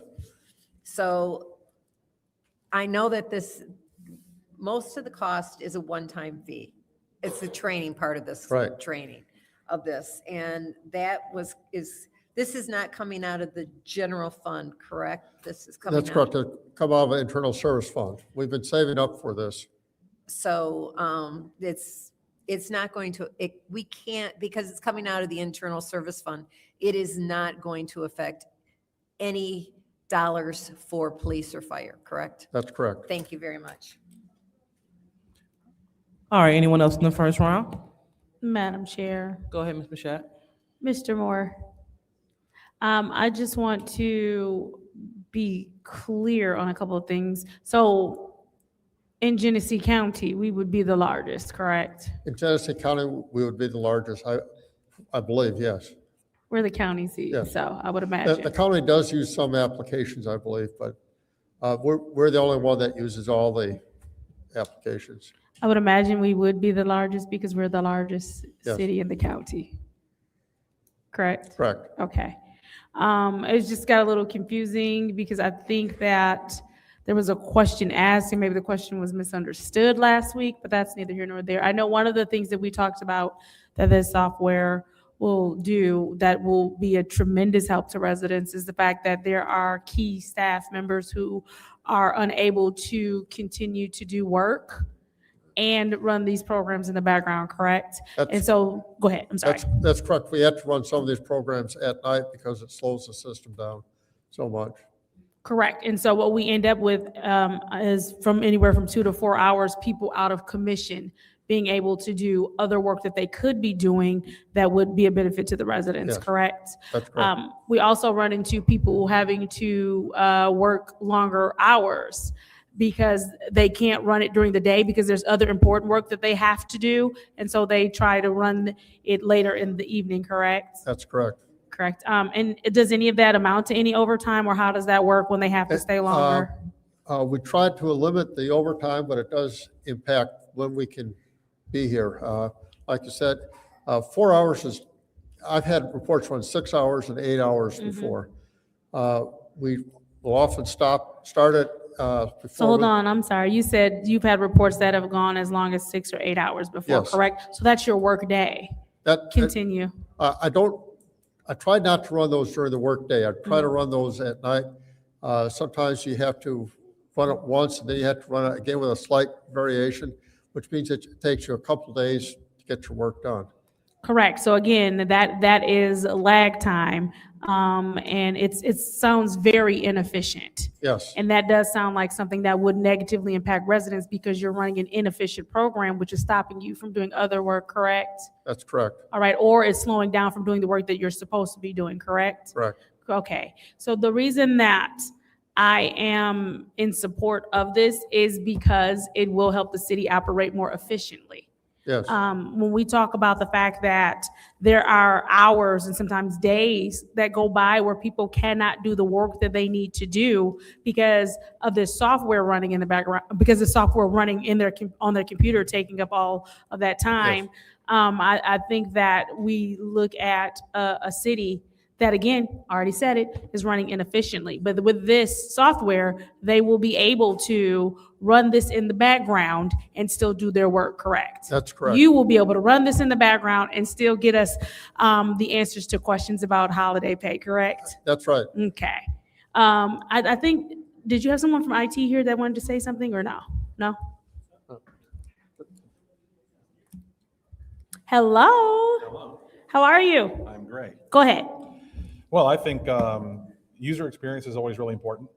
And another thing I think that's really important, speaking to what Pfeiffer said, is So we know your name. Can you tell us? I'm Zach. There we go. Network admin. One thing that's really important to remember is that I guess waiting till the last minute has never served us well.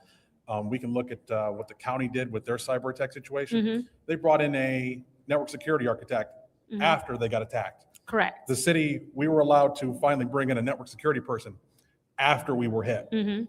It wasn't the first time we asked. And so with this software, because that cyber attack cost us a lot of money, a lot of downtime, council still hasn't recovered. That's how we end up with clerical errors, and we're still using Word documents from that cyber attack. So go ahead. Yes, so that's also a consideration. If you also think about the fact that that system being down was the reason that we were down as far as serving the public for a week or two. Correct. If that was in the cloud, we would have still been up. Would have been fixing other things, but that system would have been up. Being our main ERP system, personnel data is in there, social security numbers is in there, financial data is in there. That's important data. So it's And financial that's data. Citizens' that- data. So this protects important personal financial data. It protects your social security number, all of that It's the stuff. types of things where Okay. people need to go out and get identity protection insurance because that data is breached. That's in that Yes. system. Okay. So, and any kind of speed boost you get from a system like that is very important, especially if you could imagine saving 10, 20% of the man hours over a year. You're talking tens of thousands of hours that residents are not waiting for things to get done, answers to questions, on and on. Thank you. That is my time in the first round. All right, anyone else in the first round? All right, seeing there's anyone else in the second round? Go ahead, Mr. Pfeiffer. Mr. Moore, Zach just stated himself that this is going to save tens of thousands of man hours. How are we not reducing any staff members because of this? I think if you were to look at our workforce, they're all very stressed for what needs to be done. We're all running behind in various areas. Hopefully with the software, we can catch up and do what needs to be done. I don't think we're be likely to reduce the workforce, but we will be able to catch up and do a lot more than what we've done previously. And I'm speaking out loud that at some point, we have to stop spending without any cross members of reduction. Like, when this bank account goes to zero and these ARPA dollars are done and we stop spending like we're the rich kid on the block, it's all like this money in 2027, the $300,000 or $200,000 plus add-on that we're adding to the expenses, because now we're at 100 and some change, and now we're going to 300 and some change. That money has to come somewhere. I don't care if it comes out of the services account or whatever else. All of that comes from the taxpayer. It all, we may have allocated it during budget season, but it all comes from the taxpayer. So to say that it's not going to affect police or fire, we can't hire police officers because they don't want to apply. Well, why don't we give this $700,000 in pay raises or bonuses or something else to get more police? So don't give me the crap that this isn't going to affect the police or anything else. I mean, we act at the last minute almost every time a resolution comes in before, oh, we needed this. This is important. We needed this last month. Why did it have last year's date on it? We get that almost monthly. So don't tell me that this is important. We have to get it done now. We can't wait until 2030 or 2032 or anything else. The amount of shootings and everything else, don't tell me that this is more justified than keeping our residents safe. And I'll leave it at that. Thank you, sir. All right, anyone else in the second round? Anyone else in the second round? Madam Chair. Ms. Mashat? Yes, I can certainly appreciate my colleague's passion and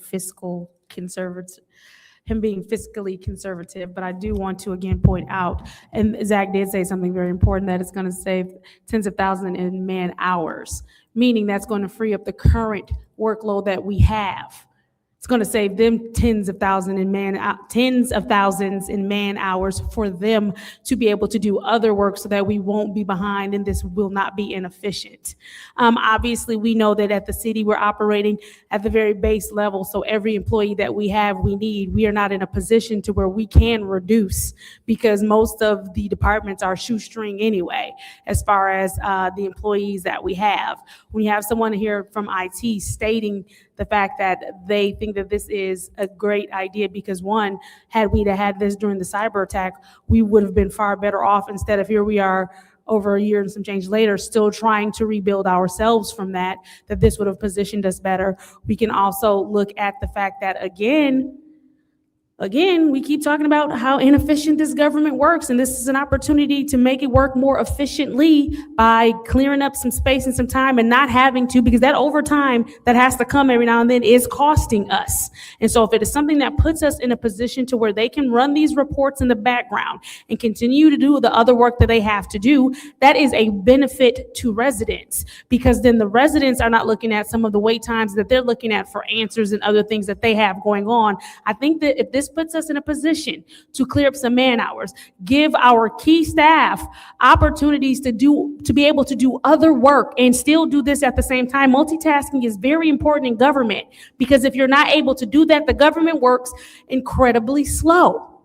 And that's not fair to residents. When we talk about you have pertinent information that is being protected now by the software that we're going to get, that is a bonus to residents.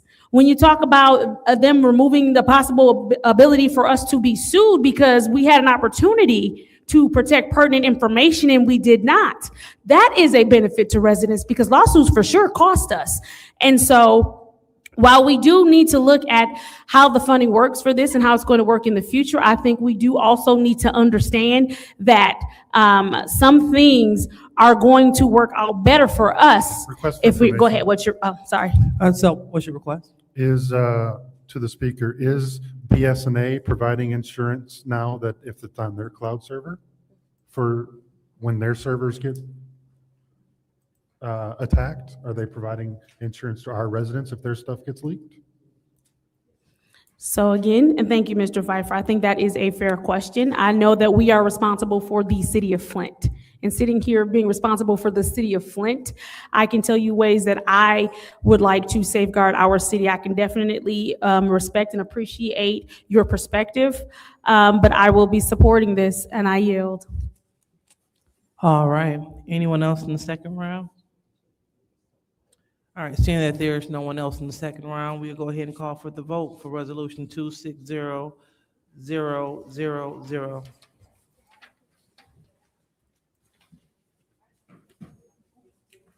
Roll call, Madam Clerk. Ms. Johnson? Yes. Ms. Priestley? Yes. Ms. Winfrey Carter? Yes. Ms. Burns? Yes. Ms. Mashat? Yes. Mr. Pfeiffer? No. Mr. Jarrett? Yes. Mr. Alamin is not in. Dr. Lewis? Yes. The vote is 7 yes, 1 no. The vote is 7 yes, 1 no. That resolution passes. All right, so now we are on to our special order. And so our special order is our community outreach, our community health centers approaching the lectern.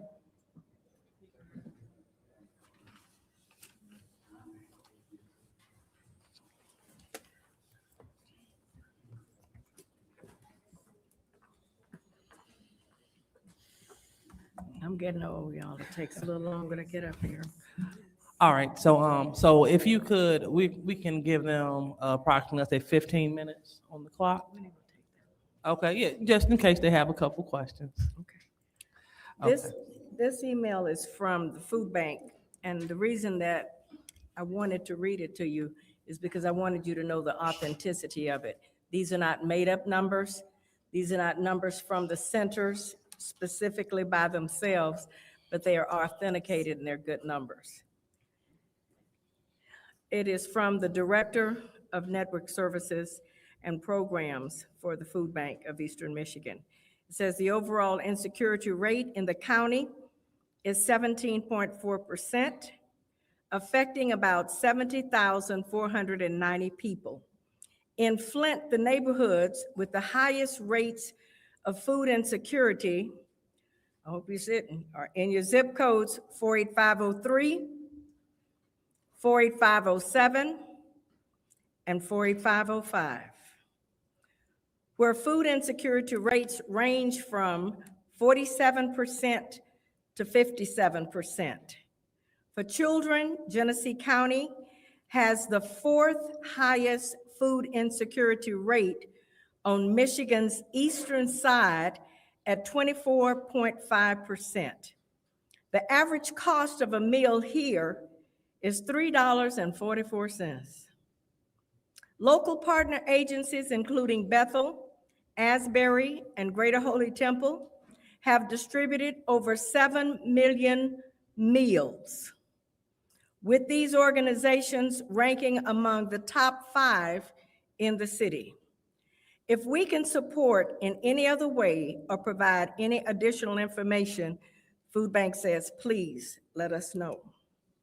I hope this lets you know the importance of the health centers.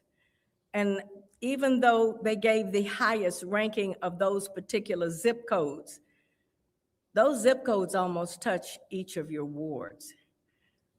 So we're asking for support, and you can only imagine how we felt when we found out 4 weeks ago that it was over. We were very fortunate because the Food Bank of Eastern Michigan went to Genesee Health Systems. And Genesee Health Systems was once our fiduciary when the water crisis first started. They understood the situation. However, there is a cost to this, which is why the food bank gave us the numbers so that we could ask for what is needed. They gave each center $10,000, but let me explain that money does not come to the center. That money stays with the food bank, and we then must apply every week for a truck to come. I can supply you with pictures so you can see for yourself just on last week from us what it looked like. And I could not even imagine myself telling the people the line looked like the water line 10 years ago. I was shocked. And that's because so many people today don't have food. We're just talking about the basic necessities. And when I looked and saw that the children were included in this report, it really broke my heart. You'd be surprised. One family came up and said, I've got 7 children. Thank you. Another one came up, I've got 9. Thank you. And we also have the statistics that Flint is one of the targeted cities for minority and people of color in the whole United States. It's not by happenstance, it's by design. And I feel that it is important to us that we step up as a faith-based organizations and we do our part. We're not asking for any money for ourselves. We're not asking you to help us keep going for our organizations. I'm asking you for money for the food that goes to us to help us to be able to do what we need to do for the people in this city. Hello, Flint City Council. As Ms. Jones just mentioned, we're in a dire need at the moment to be able to feed the residents of the city of Flint. With the notice that just came out about us about the close, came a dire need for the residents to come in at record numbers, needing consumables. And it is, you would not believe the numbers of people that we've had. The increase have been at least anywhere between 30 to 40% increase in foot traffic alone that have came in. It's costing us at least an extra $20,000 to $30,000 every 3 months just off of our payroll. That's not even grant money. And we can't sustain. We can't continue to work like this. So we're just asking if there's any way possible that you can help us or assist us in finding additional funding to keep these help centers up and going. We would be blessed. Thank you. All right. So, thank you. Is We're that all? open for questions. We're open for questions. Okay, all right. So, anyone will have a question? Go ahead, Mr. Pfeiffer. Hello, thank you for coming.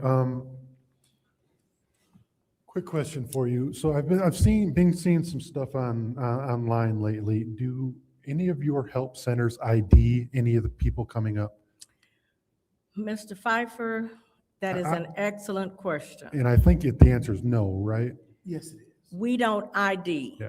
However, we do get the information as far as how many is in the household and that kind of thing. We have had ICE on our premise. No, I'm not. Oh, So this is not an immigration follow-up. Oh, I don't. okay. That's not the city's wheelhouse. We also get zip. Why would you want ID? Because everybody is putting out where to get food on different days of different weeks, and I'm seeing a majority of these folks don't live in the city. So I don't have a problem Oh, I giving see money what to you- the I help see what you're- centers. I see. But if the city of Flint is giving money to the help centers, it should help city of Flint residents, not Burton, not Mount Morris. That's where I'm going. We That's why I do, just we mentioned do get zip codes. We get the zip codes, But not you the ID. verify zip code. Is there any verification? Like if I live in Grand Blanc and I know that you're asking zip codes, I'm going to give you 48507 or 4, like if there's no verification. I understand. And I'm, We can do that. That's not a problem because we did it during the water crisis. like, So I it's just, not a I just problem. feel like now, you know, there's somewhat of a game going. I'm not saying that everyone is gaming the system, but it seems to me now that they've cut back on different things with the bridge program or whatever else.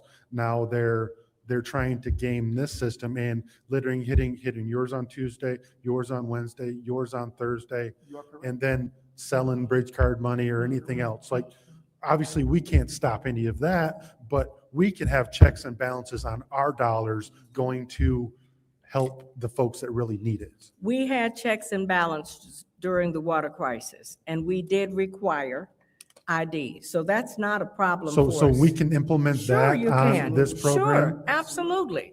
We did it for what, 5, 6 years? And I don't know if my we colleagues would also support did it having during that, COVID. but it's, to me, there has to be a level of folks that visit your That's centers fine. We don't have from a different problem. places that are on the, you know, feeding off the taxpayer dollars of the city of Flint. And that's what I want to stop. It's not a problem, Mr. Pfeiffer, because I plan on asking the county to help too. Be honest with you, because we're on the east side of Flint. And the majority of my clientele that come through are white, and they live, a lot of them, on the east side. I'm sure that, you know, I mean, So- I'm sure that there's folks that come from Mount Morris or Burton or They everything else. probably come from like- everywhere. yeah, Everybody has yeah. food insecurity, but we have no problem whatsoever asking for ID, none. And I'm not saying that those folks don't need help, but I'm saying that if our municipality is designed to help our residents, Mhm. then Mhm.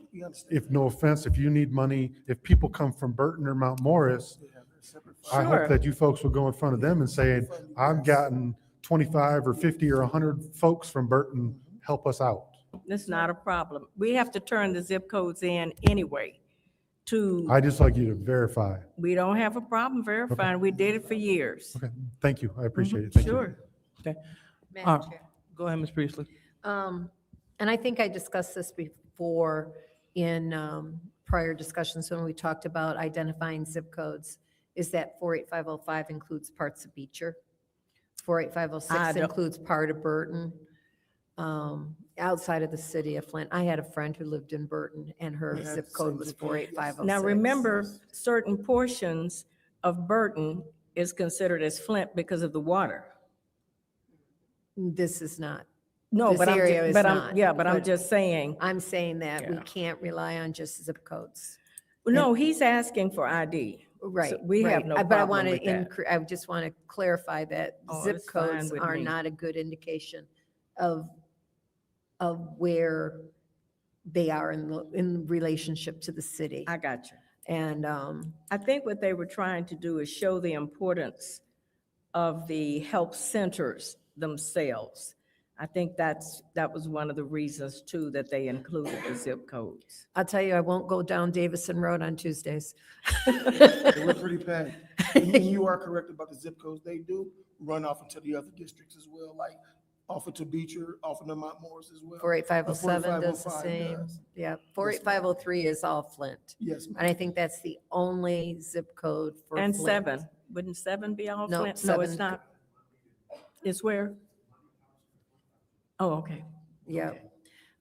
So I think 48503, because it's the center of the city, is the only one that you can safely say is inside the city. I think you're well within your boundaries to want to know that your money that you're putting out is spent for your residents. Well, and And the we only have money no that we problem have, with that. the only money that we may even be able to use is ARPA, and ARPA requires the people to receiving the services to be from the city. And I'm glad that you guys are able to service other people, because it's not just the city that is having food insecurity. It's people in Beecher, it's people in Mount All Morris over. Township, it's Mhm. people in all over the county. right. So I just wanted to clarify that the zip code issue Sure. is for people, not necessarily you, but other people who are listening too. And I do think you guys have done great work, And Kevin, you didn't know that about the I did $25,000. not. That is coming, Thank you, ma'am. but Okay, I wanted to let you know about that. But let's as keep well. in mind that that is totally separate. I want the board to know, the council to know, that is totally separate from the help centers. Right, It is. Yeah, right. okay.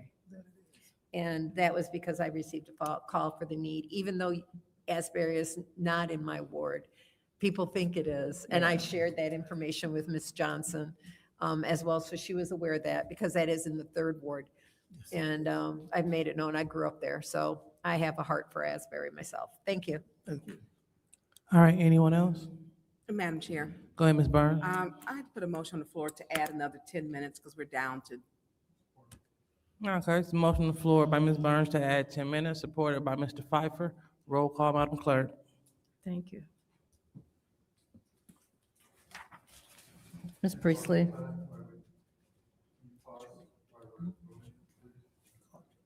Oh, yes. Ms. Winfrey Carter? Yes. Ms. Burns? Yes. Ms. Mashat? Mr. Pfeiffer? Mr. Jarrett? Yes. Mr. Alamin is absent. Dr. Lewis? Yes. Ms. Johnson? Yes. The vote is 8 yes, 0 no. The vote is 8 yes, 0 no. So we have an additional 10 minutes added, making the time 11:45. Okay, go ahead, Ms. Burns. Thank you. Thank you, Mother Jones. So we do have another help center, St. Mark is one. So I went to a meeting, so there's now 4. But they're not a help center. They're considered as an agency. No, ma'am, they are now a help center. I was at a meeting there. They asked them to be a help center in December. So they did. So what I want to, because the problem is big. The problem is not just, and Bethel is in my ward. So I know about because I gave my ward money to Bethel to make sure people in my community could be fed because it was that important. But your problem is not, like, we gave 25,000 to St. Mark. That's not in my ward. My issue is, and I've worked at your center, so I know. I've worked at R.L. Jones. I've loaded cars, packed bags. I've did the work. And so I know how it wraps around. But what we have to do is make sure that it is fair and equitable for all of the help centers. If we're asking for money, how much are you looking to get for you? Because there's only 2. No, Harold it's is- 3. It's 3. It's 4, actually, but Harold is not here. How, can I ask a question, if Yeah. you don't mind, Councilman? We were voted on by the community back during the water crisis, as you know. So I guess my question, I see St. Mark as an agency, like R.L. Jones is an agency. So my question to you is, you said you were there for them to be voted on in There was a meeting, and they asked them would they like to be a help center. Their entire board was there, and they asked them, and they did agree that they could be a help center. I mean, it's needed. I'm not going to say. No, it's needed. What I want to say is, Because how I do would we? have been talking for them too. Yeah, You know, and that's why I it was just asking. happened. We're just in January. Okay. And so my question is, how much are you looking for funding for this? Because no one's given a number. We want to fund the year, because right now, And so how much is your year? Well, You do I think weekly. That's right around 168,000, if I can remember the figures correctly. And so that's, so 168,000 per Yes. help center. no. Is that This for all of them? All 3. Oh, yeah. This was all is for 3. 3, though. Yeah, Okay, it wasn't and- per health okay. center. No. And so this is for the food, not labor, because in the wintertime, I know that you have to do propane heaters. Right. Some It had volunteers. nothing to do Request with for anything information. but the food. 1 second, Mother Jones. What is your request, Mr. I'm Pfeiffer? sorry, the 168 is per each individual, or are we talking 60 per each, or 56 per each? So $56,000 per year, or per center, Per fund you for center. a year? Per Fund you center. for a year? Per center. Yes, sir. I'm sorry, Miss. Okay, and so that is, because your truck should be, I believe it's $1,000 for a truck. And then if you're doing so there's Monday Bethel, which is my ward, Tuesday is Asbury, Wednesday St. Mark's has been serving, and Thursday is Greater Holy Temple. And that doesn't include like the other agencies. So I think what we really need to do is figure out how much it is to feed all the help centers. I would add, like Councilman Pfeiffer just said, what, 56, did he say? like he was saying 56. Now, that's strictly just for the food. I know it So more if than we- anybody at this So if we point. added the 56 on for St. Mark's, Right. then that would give you your total. Right, our total. And I think we Right. need to look at that holistically to where we got some real numbers, so that, and the numbers weren't out there. Right. Because I want to make sure we're taking care of the entire community, and that everybody can eat in our community if we can find funds to fund this. Because Absolutely. I will not approve anything unless we're approving everybody to eat. That's just where I'm at. That's Because the fine. lines are long, food No, insecurities that's are real. So the IDs, I was told you could not ask for IDs. Yes, you can. Okay, well, You I'm gonna check with that, and I'm in the process of sending the email because they said that you couldn't do it, that you could not ask for. I think, does that have to do with ICE, you think? I don't know, but I will clarify that. Okay. I understand what they're saying. Councilman Pfeiffer is saying, well, if you know to go all these different places, then you know, some people may be running, but I've worked them. And I've seen these, you know where these people are. You talk to And them. they need it. Yeah, and so I'm not going to, because I've been there, and worked at all of them.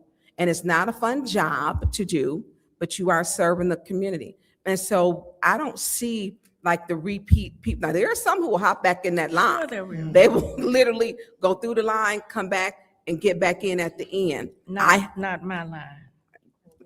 I have seen that. And so, Mother Jones, I'm saying maybe, but I know it happens. But it's not a high incident of it, is Sure, what I'm that's saying. right. You're absolutely It's not, right. it's minimal. Right. Because how many people really want to get government commodities? You're right. Yeah. Unless they have to. You know what, Judy, And that was. stand in line. She's saying lots over Stand here. in line It's not, have you for worked those hours. lines? Judy, you have not worked them. You don't know the people. You don't. And to say that is very insensitive. You know, Well, no we've had one's people lining run up out just of to get gas. peanut butter in a silver can. You know, I mean, they're just not. And some of the vegetables, they don't even know how to use them, which That's RL right. Center teaches you how That's to right. cook squash and different types of vegetables. So when we say that, because then we're targeting the poor, That's then right. I have a problem with that. And so who wants to sit there for hours to get a box of food? Thank you.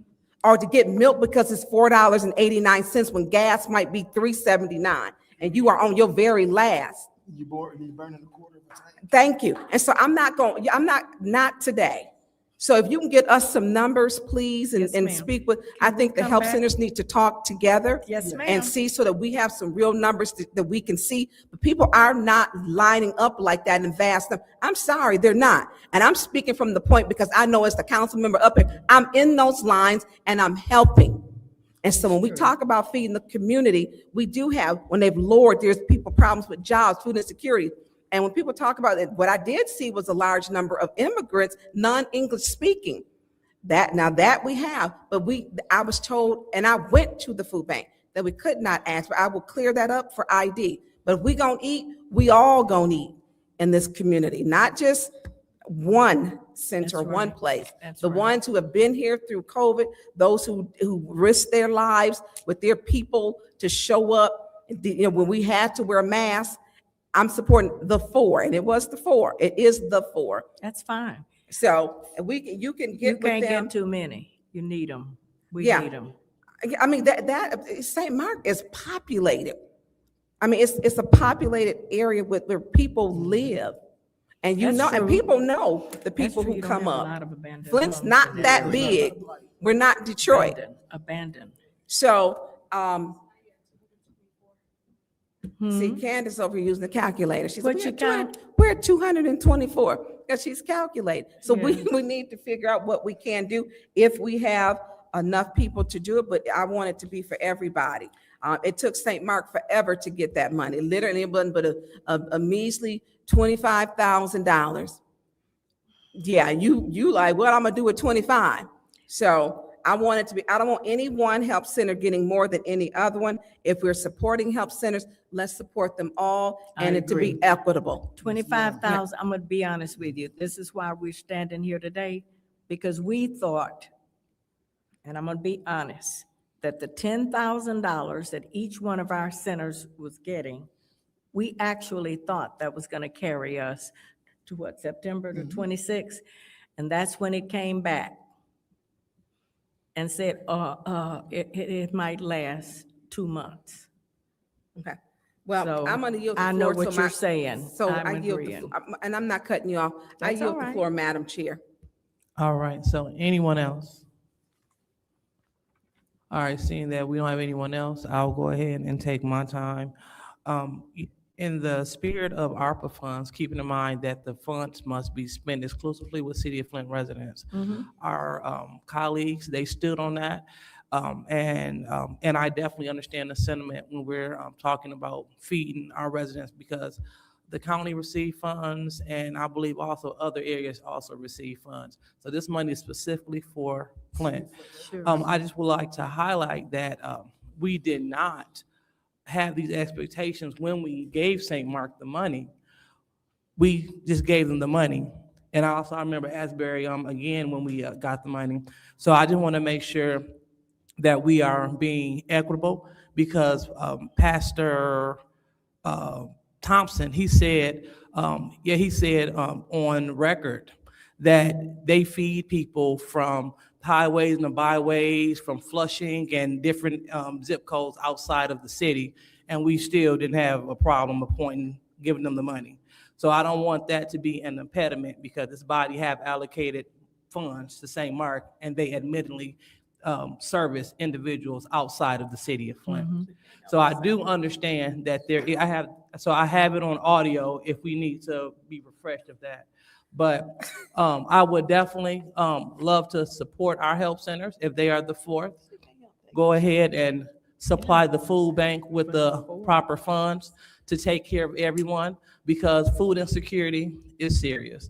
You know, I was filling up a local pantry on the corner of Seneca and Pasadena. We have some residents that have partnered with me to adopt it, and I had people waiting on me to put things in there so they can take things out. Families walking up and down the street. I have individuals that reach out to my work phone, letting me know that they love leftovers. So that whenever we have a meeting or a community event, they look forward to receiving a warm meal from the community event that I attended. So when we say getting out into the streets and understanding the need, I definitely understand the need. So hopefully we'll be able to put something together for you for the help center. So if you said everyone is 158,000, and that looks like it's what, 56,000, and then we add that. I want to make sure my math is right. So we're looking to, if we were to fund 4 help centers, it'd be $214,000, around that amount. 24. 24? 224? Thank you. Okay. And so this would take care of the health centers for the duration of 2026. And give us time. to Okay, do something because else. this money must be spent by the December 31st, 2026. So this will ensure that, and we have monies left over. And so to our finance Request, chair. how much is left? Request, how much is left over? Pause the time, please. So that is through to our finance chair. Our finance chair does not know. So, however, Madam Chair. what we can do, go ahead. I will get that information. We need food access categories where we're asking how much money is left. We will get that information for you. Okay, so just in case, I don't know if we have already expended that, but just in case there's not any more left, you can start the time back here. So we approved money to go into the general fund under ARPA, which states that money cannot be spent without council approval. So I don't think that we approved $40 million worth of spending between 2024 and now. So looking forward to getting back with you. All right, thank you. And making sure everyone on this body spoke that wanted to speak. All right, so thank you all so much for your time. And thank you so much for having us. Thank you. All right, there's a motion to adjourn by the Councilwoman of the 4th Ward. Any support? Candace said she supported. Okay, supported by the Councilwoman in the 7th Ward. Roll call, Madam Clerk. Ms. Winfrey Carter? Ms. Winfrey Carter? Yes. Ms. Burns? Yes. Ms. Mashat? Ms. Mashat? Ms. Mashat? Mr. Pfeiffer? Mr. Jarrett? Yes. Mr. Alamin is absent. Dr. Lewis? Yes. Ms. Johnson? Yes. Ms. Priestley? Vote is 8 yes, 0 no. The vote is 8 yes, 0 no. The time is now 7:28, and this city council meeting is now adjourned. Have a great night.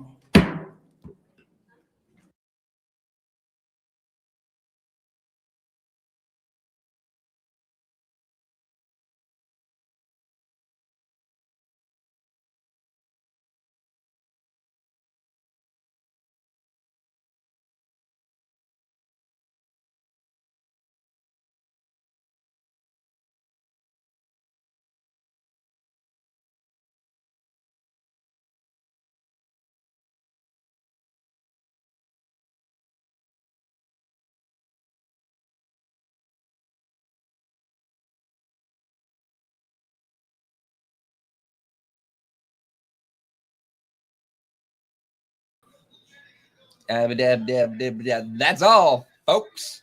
Have a great night, or in the case of city council, fuck you. Have a good one.